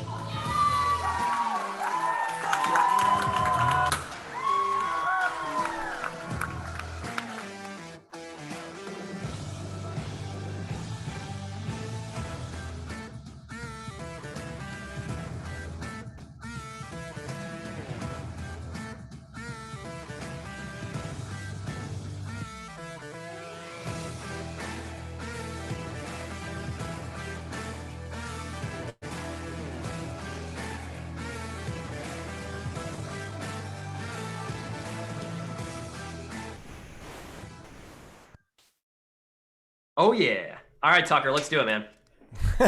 That was an awesome video. I haven't seen that before. Oh, I love it. I love the work you do, Joey. It's so cool. All right. My friend. I want to make sure everybody give our panelists a little love. Make sure everybody puts something up there, mainly because we just want to give them some love. It's always helpful. We come from a world of, our methodology at Thrive is called appreciative inquiry. And appreciation is one of the first main components of that. So show some appreciation for any little thing that you got from that. So that'd be great. Joey, I got to ask you. All right. So we've been talking about the word hybrid for a while now. And for those of you for those of us who are trying to get our feet wet in that space, will you help us understand what the heck is hybrid in the first place? Like what are we talking about here? I love it. Yeah.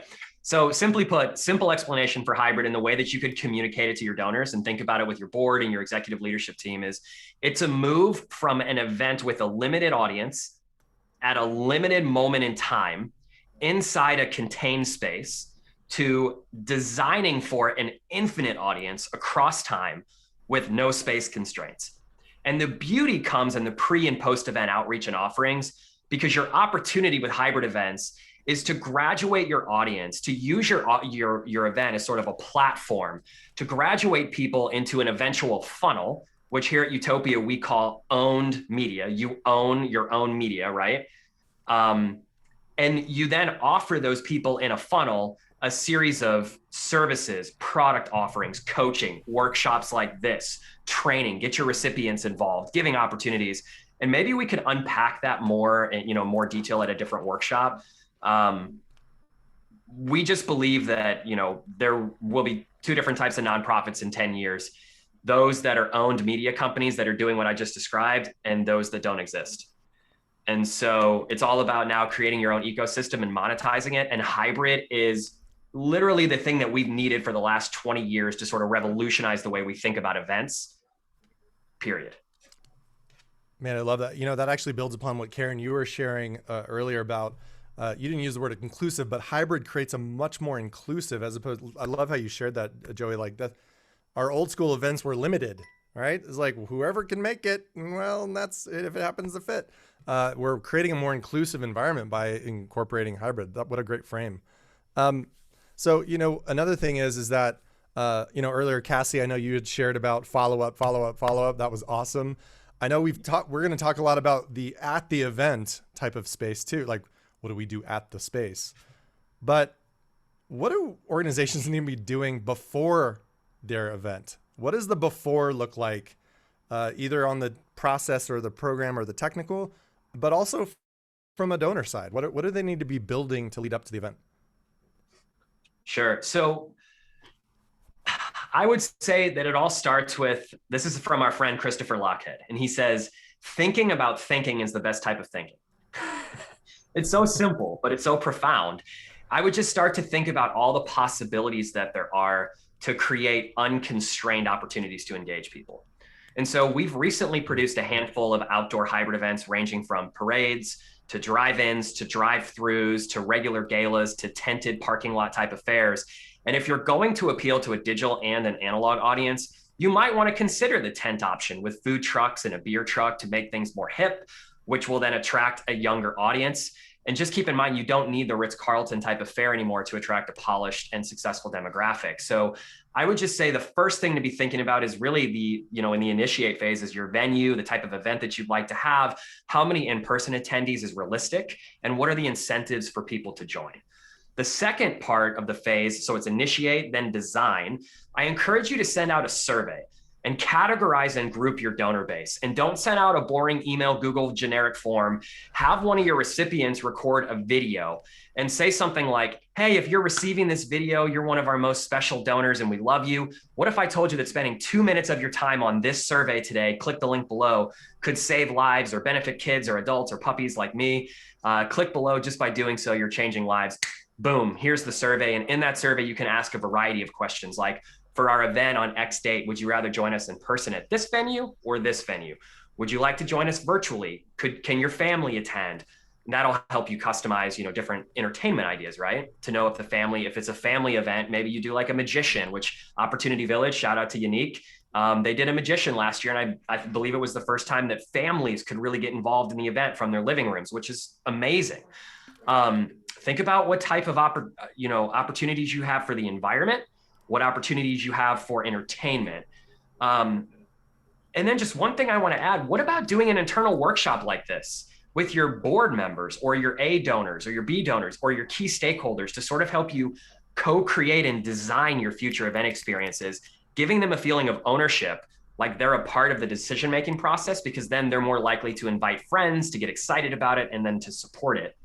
And 3 is execute. This is where we start to talk about run a show. This is a simple piece that's been really helpful to our other groups. And one thing on run a show that is the simple piece I just alluded to is don't bring in your virtual program participants into the live room until everyone's finished eating dinner. And so we can help you sort of structure the run of show in a way where your virtual program's 45 minutes, and then your virtual participants, they don't necessarily go away. They have their own program going on. So they're just not watching people eat food or engage in cocktails or whatever else is going on at the live space. And Drew, I know we're going to be talking a lot more about that too for your upcoming event, because you brought that up as well, and that's huge. So last but not least, I'd encourage you to think about how you might utilizing video and creative outreach to connect and encourage and invite people to attend. And so we have a ton of examples here we can send you from our video team who's in the studio today. Shout out to Matt Goodman. Hey, Matt. He's an incredible creator. Neil Goon, my dad, who is just recovering. He spent the last 2 weeks in the hospital, and I'm going to try not to get emotional, but he's with us today as well. And BJC, specifically Barnes downtown, saved his life. So just want to give a shout out. I know that Don Rothermick was supposed to be on here today. He's the foundation director for BJC. So Don, when you're watching this back, I just want to let you know we love you. We support you in the hospital and the work that you do. So utilize videos. And one of the reasons why I bring that up is, there's just, you can use an invitation video with your recipients, a recipient video. And again, just reach out to us. I'll send you a handful of different videos we've produced in the past to invite people to come to the event. And then those videos that Drew was speaking to earlier that connect people to the origin story, to the outcome and the impact that they ultimately have. Yes. So that was a lot. Joey, what I love about the foundation of everything you just shared was relationship. So it hits on so many of the points that we talked about. Like, why would you send a video ahead of a survey? To humanize yourself to the other person, right? You're humanizing yourself and like, hey, no, there's a real person who cares about you actually. No, really, right? I love that some of the theory underneath it all is based in empathy and relationship and really thinking through the process of helping people. And Drew, I loved how you shared about taking them on a journey, right? You're taking them on this journey and you're building that bridge for them. But I loved how you shared some of that, Joey. I appreciate too the co-creative nature. What have you seen? I'm going off script here, Joey, for you, but what have you seen the power of co-creation? What have you seen in terms of being able to, like, sometimes people get freaked out about co-creation because, what happens is that they're like, well, I can't do all the ideas that everybody creates. Sure. But how have you seen the power of co-creation be effective in some of this work? I think that what you need to find, whether you're partnering with a group like us at Utopia or any other agency, you have to find a group that's willing to sit at the table with you. That is not just going to show up the night of your event and say, okay, cool. Like in the past, like we talked about events in the past, right? Where perhaps you had an AV or a production company that's in the back of the room and you walk up to them and they make you feel sort of intimidated because they're speaking a different language. Anyway, work with groups that are just as inspired to evolve, like Drew said, that are willing to sit at the table with you and get creative and talk about implementation and talk about design and talk about in-person experiences versus the virtual participants. How are we going to meld those two groups together so there's interactivity and engagement? How are we going to ultimately then connect the story to them so it makes them feel and makes them want to get their checkbooks out and write those checks, right? And then ultimately, to get them so connected that when you call them on Monday, because you're like Jarrell and you're going to pick up the phone on Monday, your event's not the end, it's the beginning. You're going to pick up the phone on Monday. You're going to call them and ask them for a coffee meeting or a Zoom meeting, that they're like, hell yes, your event was so amazing. And I feel so connected that here's my portfolio of 401k, take my $1 million. That's what I would say is co-creating is what we have to be thinking about right now, is realizing that we're not on an island alone, but you surround yourself with great partners that can help you, because you're now producing 2 events and sometimes 3 events in one, and you want to have those creative partners around the table with you. Love it. So Joe, you've been doing hybrid events for a while, and I know your first hybrid event was actually 13 months ago, which is amazing to me. And you've done many since then. And by the way, we're thinking about some of the questions that were popped in by, I think, Millicent, Carolyn, and Casey. You had asked some of these questions a little more around specifics of what have you learned that for what makes for a successful hybrid event? What makes for a successful hybrid event that you've learned over the last year? Honestly, you don't have to reinvent the wheel. in order to have a successful hybrid event. You just have to listen intently to your prospective audience and involve them in the process, and then keep them engaged during your event. It sounds pretty simple. Right. So here are a few things that we've done at recent hybrid experiences that have worked really well. And this is leveraging technology specifically. So we produced an event for an organization in Atlanta. Their recipients are in Nepal. So we partnered with a group out in Nepal, and we brought their recipients into Zoom breakout rooms so that donors online could connect with the recipients prior to the program beginning. And the in-person attendees could see the Nepal recipients up on our screens in the ballroom, on the iPads, on their tables, and talk about getting grounded in empathy to be able to actually connect with the recipients prior to the event even beginning. Wow. That's idea number one.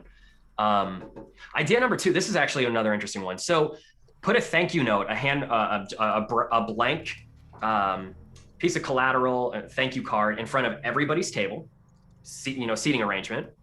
And also send all your digital attendees, your virtual attendees, pre-postage envelopes with blank thank you notes inside of them in their little cocktail gift baskets. And then we'll help you tell a story of one of your recipients, or maybe a handful of your recipients. And what we're going to do is we're going to say, hey, pick one recipient that really touched your heart in that story you just saw. We're going to write them a letter together. We're going to write them a letter as a group. And we take a moment of, we take 1 or 2 minutes, play some intentional music, and we send those letters from the donors to the recipient. Wow. And then what you do from there is you have the recipients if you can, in your space, reading the letters, and you film them reading the letters. And they're like, wow, 300 people I've never met before wrote a letter about how special I am to them. This is incredible. Imagine how that makes your recipient feel. And then for the donor to be able to receive that video, imagine how your donor feels to know that the recipient was gratified, by receiving that message of love. Wow. So that was way number two. I love how human these are. Like, they're so human, right? The iPad in my face with the person on the other, it's a transparent type of human interaction. I love that, Joey. Thanks, man. Yeah. It's super creative. And these aren't all, I don't take ownership of all, this is all the team. I get to present the ideas today, but these are ideas that, Jordy comes up with. Jordy, shout out to you, shameless plug. That Roe comes up, and the team's amazing. So there's two more quick ideas I want to share. Number one is Karen's event. Karen, we talked about this for your hybrid event coming up in a couple weeks.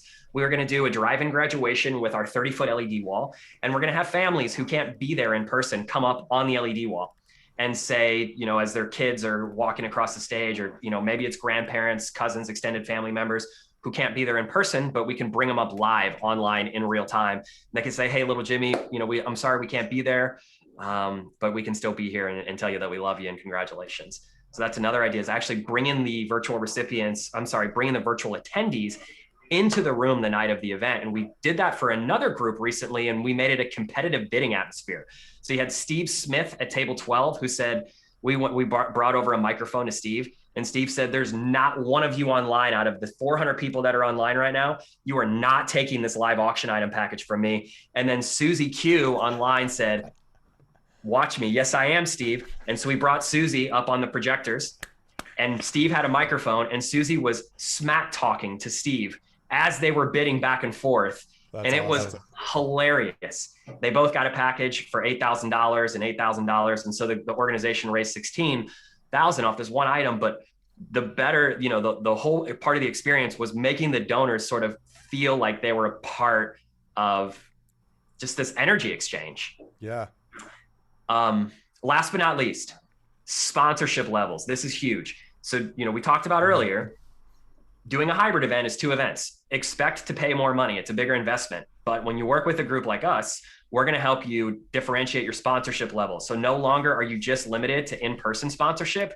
We can actually divide your program up. So your virtual attendees are seeing something totally different than your in-person attendees. So you can offer virtual sponsors something. You can have your gift baskets that are delivered to people's homes sponsored, and everything in person, everything you've done 2 years ago, leading up to the pandemic, is still also in play. So just think about, driving ROI from that perspective. We like to think about ROI as opposed to cost. How can we make more money because we know we have to spend more? So those are my thoughts there. Wow. Real quick, I want to show some love to Joey. What was one idea that you took out of that? And then we're actually going to ask you about your ideas very quickly. But pop in the chat just something that you appreciated about what Joey just shared. Oh, who broke through the mute barrier? No, just kidding. It's fine.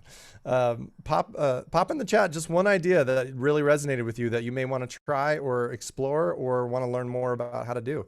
What's something? Pop it in the chat. Pop it in the chat. And by the way, anytime you tell people to pop it in the chat, recognize there's always going to be a minor lull if you're the facilitator. This is a little pro tip on the back end. Just know. John at Exchange always says we have to get comfortable in Zoom silence, right? Absolutely. It's good for the soul. It really is. Awesome. All right, Cassie. While y'all are all... love go that ahead. idea. I'm curious which idea it was. Yeah, which idea was it, Cassie? Smack talk. Okay, smack talking. The idea of the thank you cards. I loved that idea. Awesome. That's awesome. All right, so here's what I want us to do. Everybody put a little love in the chat for Joey in terms of what was something that really resonated with you or something that you're like, oh man, I need to try that. But one of the things that we've learned about co-creation is that the wisdom is not only in the experts, it's also in the crowd. It's also in all of you who have actually either been doing these already or have seen others do. And so I put a question in the chat. What creative or innovative ways have you done or have you seen that makes for an impactful hybrid event? Similar, you heard how specific Joey got, right? Very specific tactics. So I'm gonna play a little music for just a moment. I want you to grab your pen. Everybody got your pen? Got your pen out? Wave your pen in the air like you just don't care. Y'all remember that song? I'll bet you, no, maybe, am I dating myself? Never mind. All right, I'm gonna play a little music. I want you to think about some tactics, some creative or innovative ways that you have done or you have seen done that makes for an impactful hybrid event. And try to be specific. Jot down some ideas. We'll just do this for, give you like 30 to 45 seconds or so.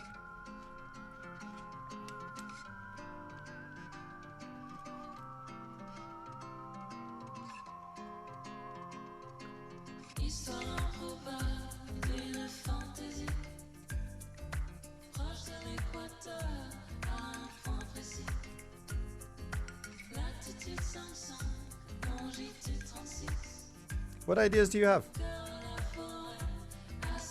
Maybe it's around your follow-up. Maybe it's around some fancy tech tool that you've used or seen. Maybe it's around the use of video, or maybe around data, that you leverage data. Jarrell, thinking about you. Have you created an impactful experience?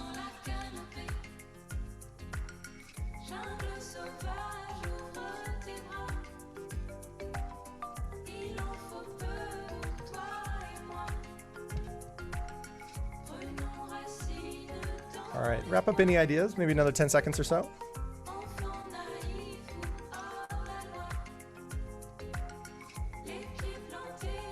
Who's got a couple ideas?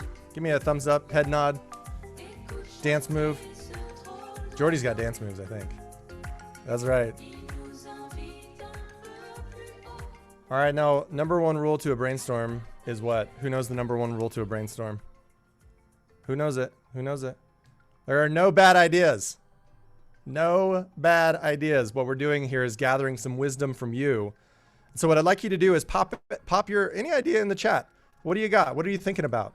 And then I'd love to incorporate a few of your voices into this room. Maybe I can voluntold you. I don't know, but hopefully a few of you will have some courage and go for it. Pop your idea up in the chat. What do you think? We'll give you a minute to do it. That's fine. The lull, I get it. What do you think?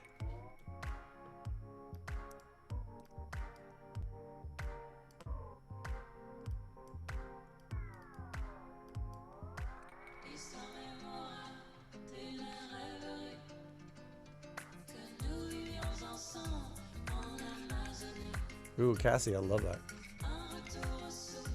I'd love to know how you've done that, Cassie. Can we ask you that in just a moment? Awesome. Posting pictures of virtual attendees into the live event. There you go, Drew. I love that.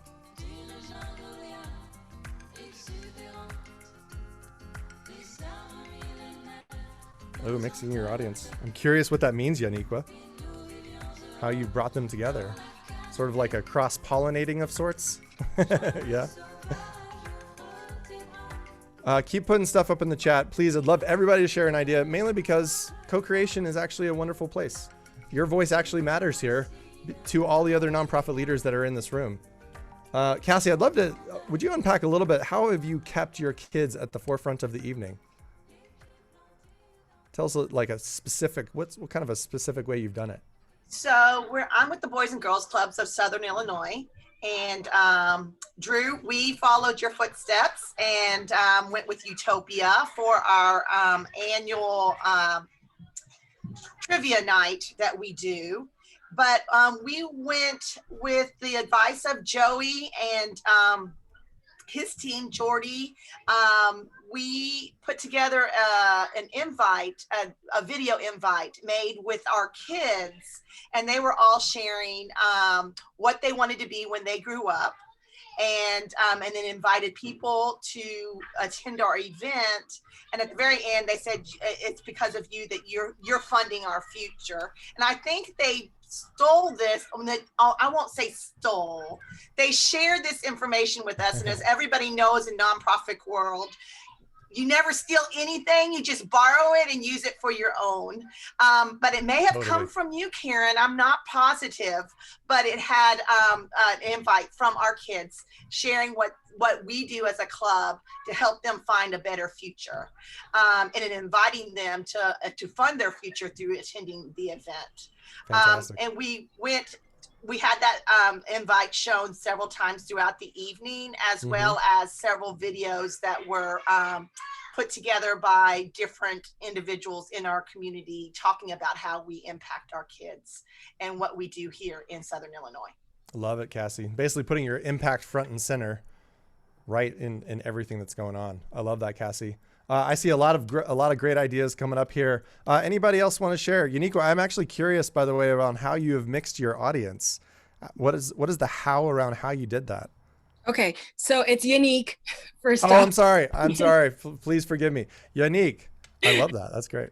Please forgive me. I hate when I get our end. I have an actual bit of a challenge. We do the actual gala every year for our organization, but I also oversee a next branch of how we raise funds, which is a mini theme park here in Las Vegas that's attached to our not-for-profit. So that's a completely different demographic, the theme park. We don't normally actually advertise to them for an event such as the gala because they're much of a lower end price point.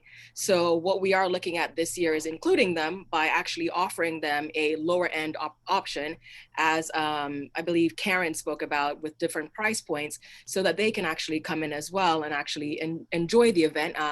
Who are we to say that they would not necessarily be able to afford silent auction items or even bid on a live auction item? The possibility is that they just don't want to sit through an actual gala, a sit-down gala. So we are actually mixing that audience right now and looking at advertising to them for this season to actually pull them into the event as well and also grow the donor database. Thank you, Unique. Thank you for sharing that and getting a little bit into the how. Forgive me for the name. No, it's fine. Snafu on my end. So sorry about that. Maybe one more person. I'm curious. Kayla, Jarrell, Karen, Nicole, who'd like to share a little bit more detail about your specific idea? Anybody can go. Who'd like to go? Or I'll volunteer you. It'll happen. I know. Watch out. Who wants to go? One of the things that we did this year that worked so well is, we tried to build the community and get everybody involved prior to the actual hybrid event. So we called them family fun events starting about a week before, where and again, it was a fundraiser. We asked people if they were interested to purchase tickets. We did things like all through Zoom. We did family trivia nights. We did goose chase games. I don't know if you're familiar with Goose Chase. It's an app you download and then you run around the community doing strange things that we ask you to do, like take a picture with somebody at a fast food joint in uniform. It's just really crazy things like that. We invited people to participate in a virtual painting party. I mean, all these virtual parties that are happening that we've all done so many of over the past year. But the idea was to bring everybody together in smaller groups get them excited, get them talking about joining virtually, and that worked really well. In addition to being a little bit more of a moneymaker for the event itself. Fantastic, Karen. I love that. That actually, by the way, I don't know if you know that sending people into small groups is backed by psychologists in terms of the transformative power. There's a book called Community, The Structure of Belonging by a guy named Peter Block. Fantastic book about building community. And one of the big focuses of the book is around the transformative power of small groups, because it gets us all into a space to be able to, we feel a little more comfortable, right? So that's awesome, Karen. I love it. Thank you all for sharing. If you have any other ideas, pop them in the chat. This is all for all of you, right? By the way. There are not just experts in the room. We all have some expertise that we can offer. So thank you all for offering that. And then I'm going to hand it back, I think, over to Joey. Joey, are you there? You're a purple box right now, Joey. Are you next? He's next. We're going to show a quick video first. Oh, there we go. There we go. Jordy, you're next. So take it away.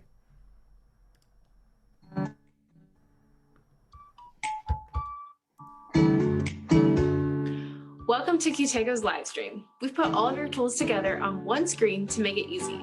Let me show you around.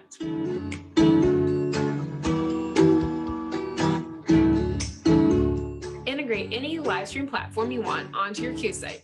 It appears at the top of each page, so your guests don't miss a beat while they bid, give, and interact. Below your live stream are a series of options we call cards. Guests can navigate between these as they wish, and you can control what appears as your event progresses. Time for your live auction? Flip to the live auction item card.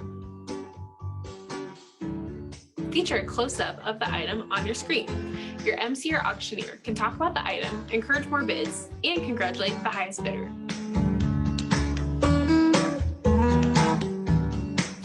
Or maybe you'd like to do a fund a need to encourage donations. Show a heartfelt video on your live stream, give a personal appeal, and change the card to the donation page.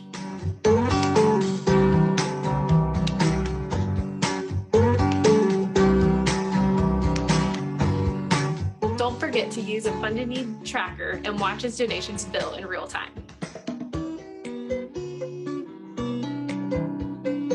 Ready for some more fun? Use Qtego's integrated chat feature to encourage guests to interact, answer questions, or play a game.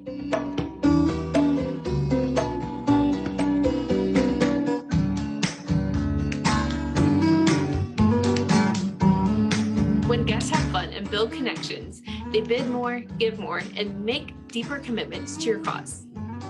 With Qtego, your live stream event happens all on one screen.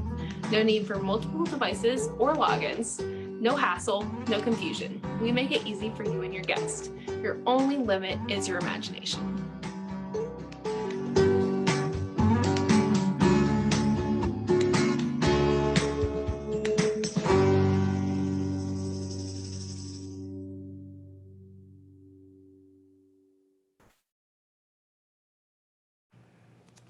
Hello. Hello, everybody. We're in a new room. As you can probably tell, it's unbelievable. I am joined here by Tony Thornhill from A Higher Calling Fundraising Solutions and Patrick Hazing from Qtego. We're just curious. We want to know how you want to spend this time for the next 20-ish minutes. How do you want to spend this time? And the way we're going to sort of gauge that is, what are your biggest fears when it comes to hybrid fundraising and utilizing an auctioneer or a fundraising ambassador, a mobile bidding platform, and putting your items online? Like, what questions do you have that these two amazing gentlemen can answer and pour into you over the next 20 minutes? What are those fears, challenges, concerns, questions that you have? Throw them in the chat. We have one here. Let's see if you guys can pull from this one here. Has anyone done a hybrid event at 2 locations live at the same time? We plan to do our auction in Kansas City and Jefferson City. Okay, just curious, having multiple in-person locations. Let's think about that from a fundraising perspective. How does that work? Tony or Patrick, whomever would like to take this. How does it work from a fundraising perspective to have 2 different audiences and 2, both virtual and in-person groups at different locations? Well, you have to ask yourself, go ahead. If you, No, go ahead. You have to ask yourself, can we monetize it? Can we make it work? Is the payback going to be worth all of the can of worms you open up? And again, we talked about that earlier about having about having those, having people throw out ideas and stuff like that. We can stream from the moon, right? You can get there. If you can get Elon Musk to get you up there, we can stream from the moon. But if you make it really too technical, you can have some challenges pulling it off. Now, we've had clients do those things, multiple locations, celebrity chef in New York, people in homes all over the place, cooking the meal that the chef prepared with an iPad concierge in their room from the foundation. So we've been able to pull those things off for clients, and it's mostly, you can't, Qtego, we're just collecting the money. We're just clerking the sales and all those kinds of things. It's the AV group that's got to be very, very professional. So the more they ask you, I'm sure there's not much you can't do, is there? No. Right. So just bring it. Joy will give you the solutions. You just come up with the ideas. We say learning by failing forward. You never really fail in life. You either win or you learn. So Tony, got one for you here. How does bidding actually work with an in-person guest versus a virtual guest? And what are the things that you're looking for as a fundraising ambassador and auctioneer the night of the event? So the biggest difference in receiving the bids virtually or in person is how you handle the bids. In my situation, when we work with a team, we bring a team in, we actually assign somebody that is assigned to work with the virtual. So they're catching bids and they're relaying to me just like they were in the room. So you need to be able to have that there. There's always the chance of a delay, but we handle that because the way we run the chance and in the room catching the energy, there's always somebody in our ears that are telling us, hey, talk just a little bit more, catch up, let us get there. It's always done through a team. Your AV production team, the software is huge because as the software updates, everything in the room updates. We rely on them to keep up with us. And that's why I love Qtego, because you don't have that issue of bouncing that through. So you have to understand that it takes, as Joey said earlier, it's a bigger team. Yeah. And the auction team should also be able to increase and help you as well. Patrick, coming back to you. How do you charge for virtual tickets versus hybrid tickets? What are you seeing your groups doing right now? I love some of the creative stuff that we heard earlier, and there's really no wrong way to raise money, right? So we've been seeing clients that early get out in front of it so that you're not really spending money. They're getting the big liquor, and certain towns will donate the liquor for these little packages. Food, very strong grocery store involvement. They'll donate the shelf stable food, anywhere from the white glove service that we talked about delivering to their door to event experience pickup. So we haven't seen any wrong way to do it, but it really comes from creativity. And I love creativity was all through this whole session. I get goosebumps just saying that word. Hearing those clients create stuff causes us challenges that we've been able to rise to. Same with you, same with you, Joey. Yeah. And that's been the most fun of the whole thing. You know, we were streaming in March last year on our system, and clients just started asking for new stuff, this stuff, that stuff. And so we've been programming every day we program. So. Do we charge for virtual tickets? I mean, we're obviously charging for the in-person tickets, right? Got right team, everybody on board with that, because you're paying for a venue, you're paying for food, you're paying for alcohol. Can anybody chime in for anyone who has done a virtual event? Are you charging for the virtual event, and what are the prices that you're charging for those virtual tickets? Anybody, just unmute yourself. Let us know what you're charging. We charge $50 to just virtually attend.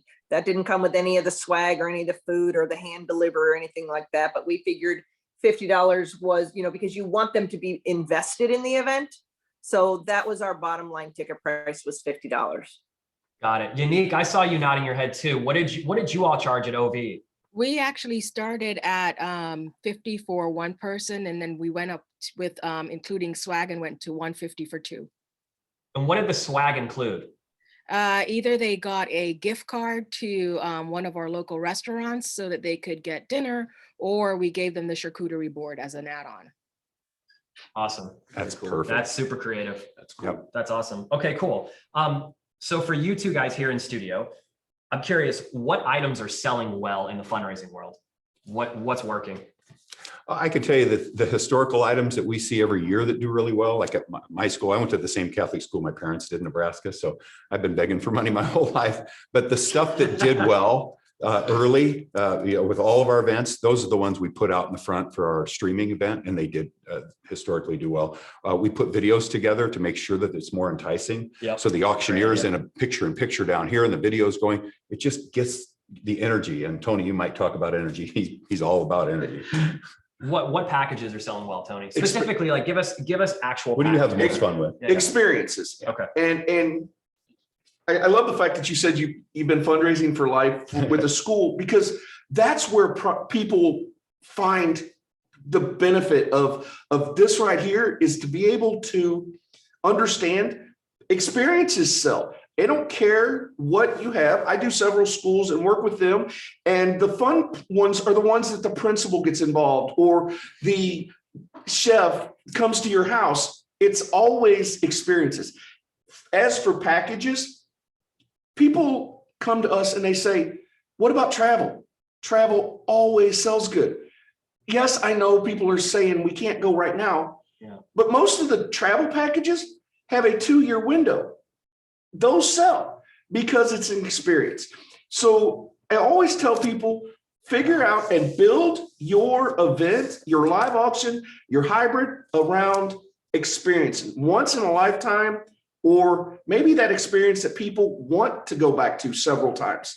Those are what we want to build on, and especially in a hybrid situation. Oh, sure enough. Dinner with the priest, dinner with the headmaster, those kinds of things. Oh yeah. Dinner at the middle of the football field, those kinds of experiences kick it off. And one of the things I love the idea of the dinners thing. Yeah. You can always, especially somebody, if you have somebody on the stage that has a personality that can jump in and mix it up a little bit. I'll give you a perfect example. We had a dinner planned with the nuns of a school. And you know, the nuns are all having fun with it and whatever. And the bidding was going crazy. And at the end, the nun, I had not asked the question intentionally. And I said, so what course are we having? And she goes, oh, it's going to be Mexican. And I said, great. And it got done and the bidding stopped. And I looked at her and I said, that's an awful high price to pay for Taco Bell, isn't it? And of course, the crowd loves that. The next year they come back and they shared that the nun, to play it off, had done all of this, but had Taco Bell bags there in front of it. So experiences. That's so awesome. And just to chime in here, the things that we've seen selling really well are like Tony said, chef's tastings, experiences with executive director, president, recipients. What about we had a package that sold just a couple days ago where it was a golf trip. A golf trip where they could all jump in a car, go to this place together on this beautiful golf course and spend the day with 4 of the organization's recipients. And that went for a couple $1,000s. And I think they did 2 or 3 of those different packages. So involve your recipients. Joey, can I jump in for just 1 second? Because this made me think of something. In one of the post surveys that we did with our families, I had a dad say to me that one of the things that because we're a school with young kids is experiences specifically for their child, like vet for a day or behind the scenes at a lab or something like that. And he said the reason he likes it is he likes the bragging rights to be able to say, you're not going to believe what my kid got to do. It's a lot of power. So one of my favorite donations that I've ever seen done spotlighted the kids, and it was a Nerf war, kids versus the principal. Yeah. And if your kid won, they were allowed to bring 5 guests. They did this in the gym, and it was kids versus the staff. And it sold twice because it was so much fun that they come back. So yes, absolutely make it about the kids. If you're a school, have those experiences. And if you have the board members and the staff, get them involved, because it always spreads, and it's crazy how much excitement that brings. I'm glad you said that, because we've constantly been doing that, splitting items and selling them twice.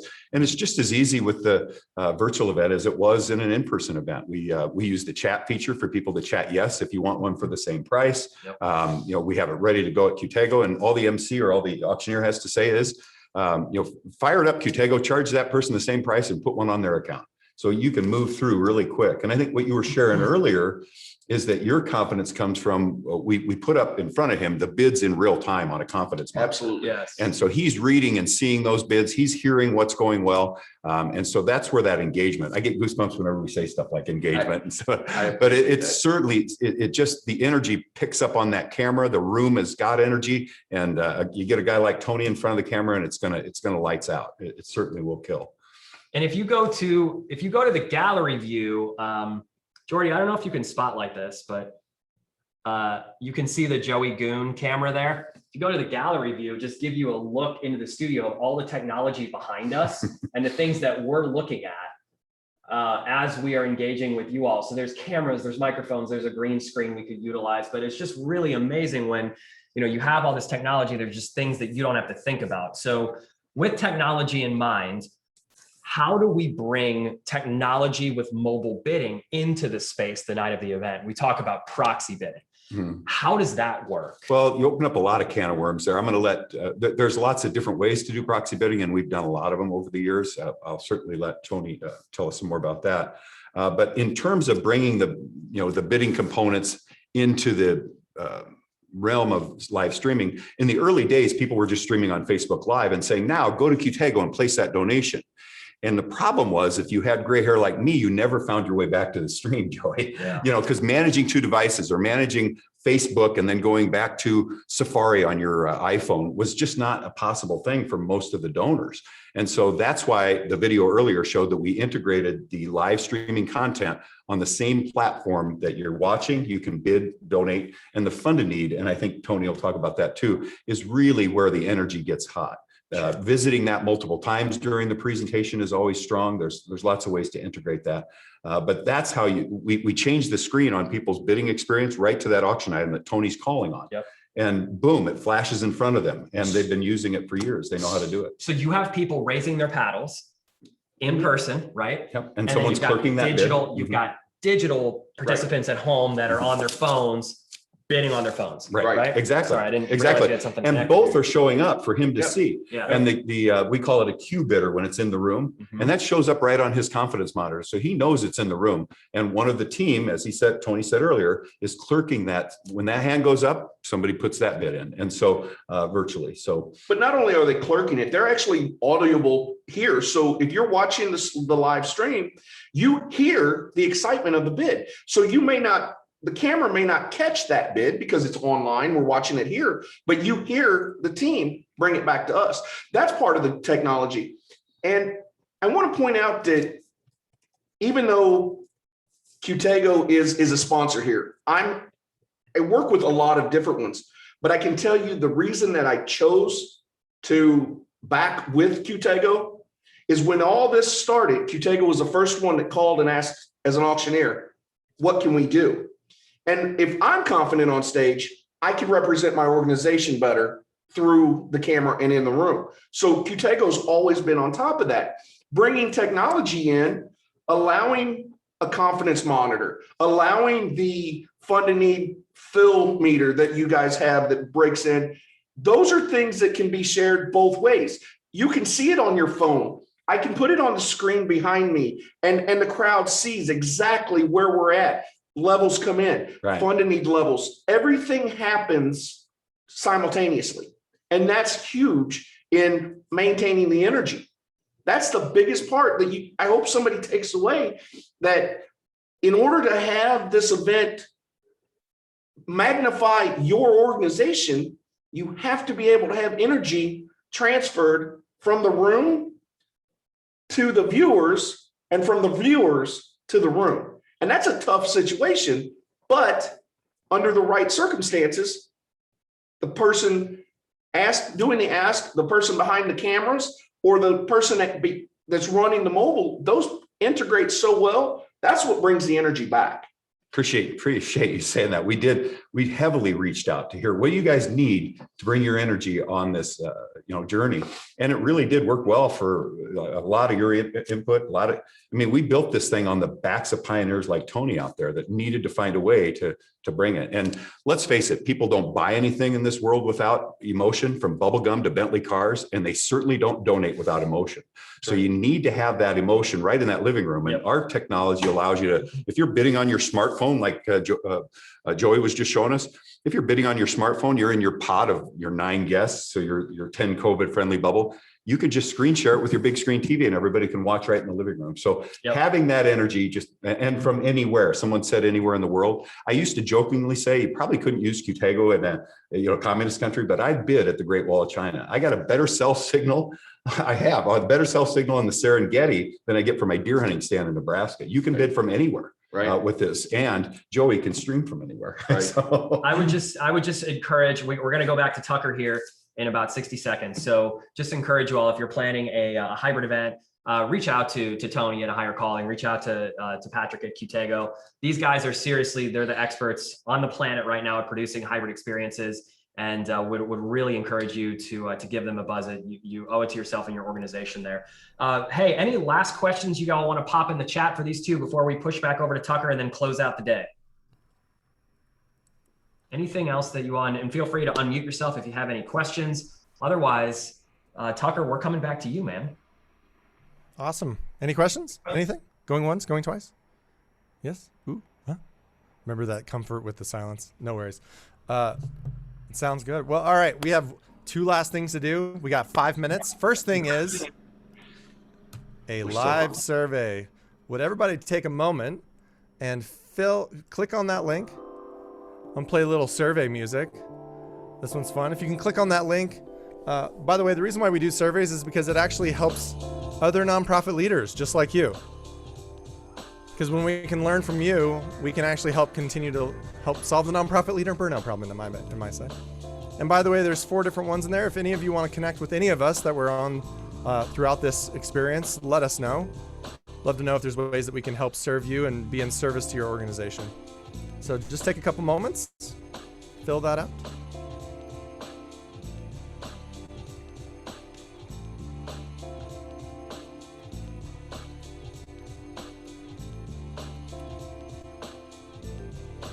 I do give gold stars to the first person that fills out their survey. You'll see how it happens. It's magical, really.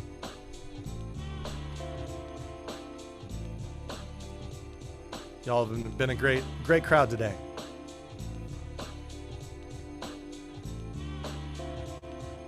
Ooh, nice star, Patrick.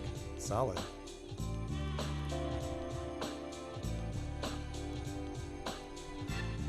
Who's gonna be the first? Who's gonna be the first?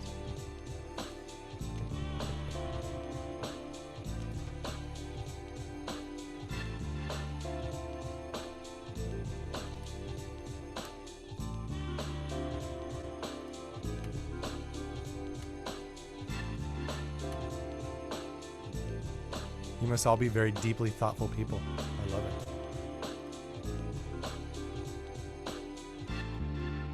Oh, that's right. We didn't put name in here. Well, somebody just got gold stars. There we go. Gold stars. I love the survey. No, we didn't put names here. Love the survey music.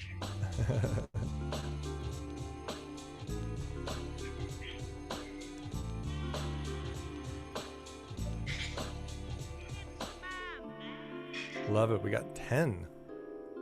Somebody rated this a 10, Joey. Nicely done. Nice. Creative ideas about donor engagement through relationships. That was great.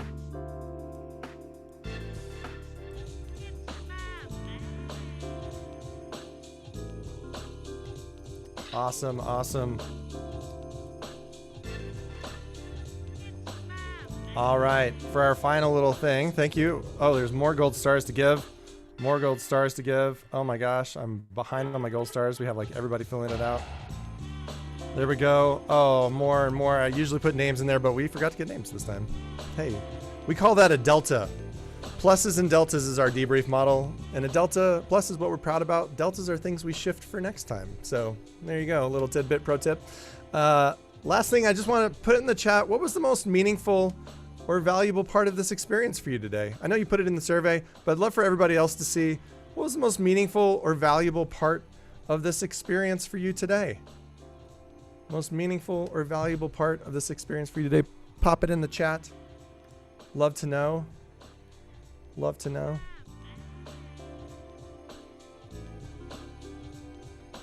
Sorry, all my gold stars are now cluttering the chat. Jeez. How annoying.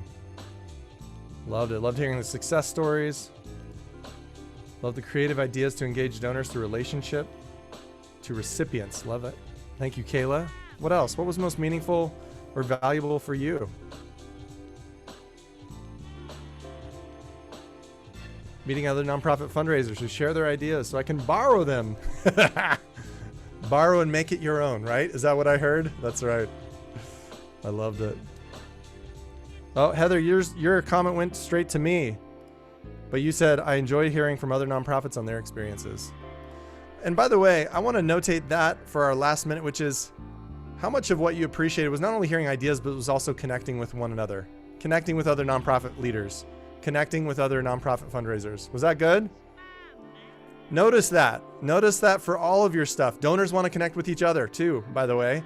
Notice what that did for your experience today and try to think about how you might bring that into your future experiences.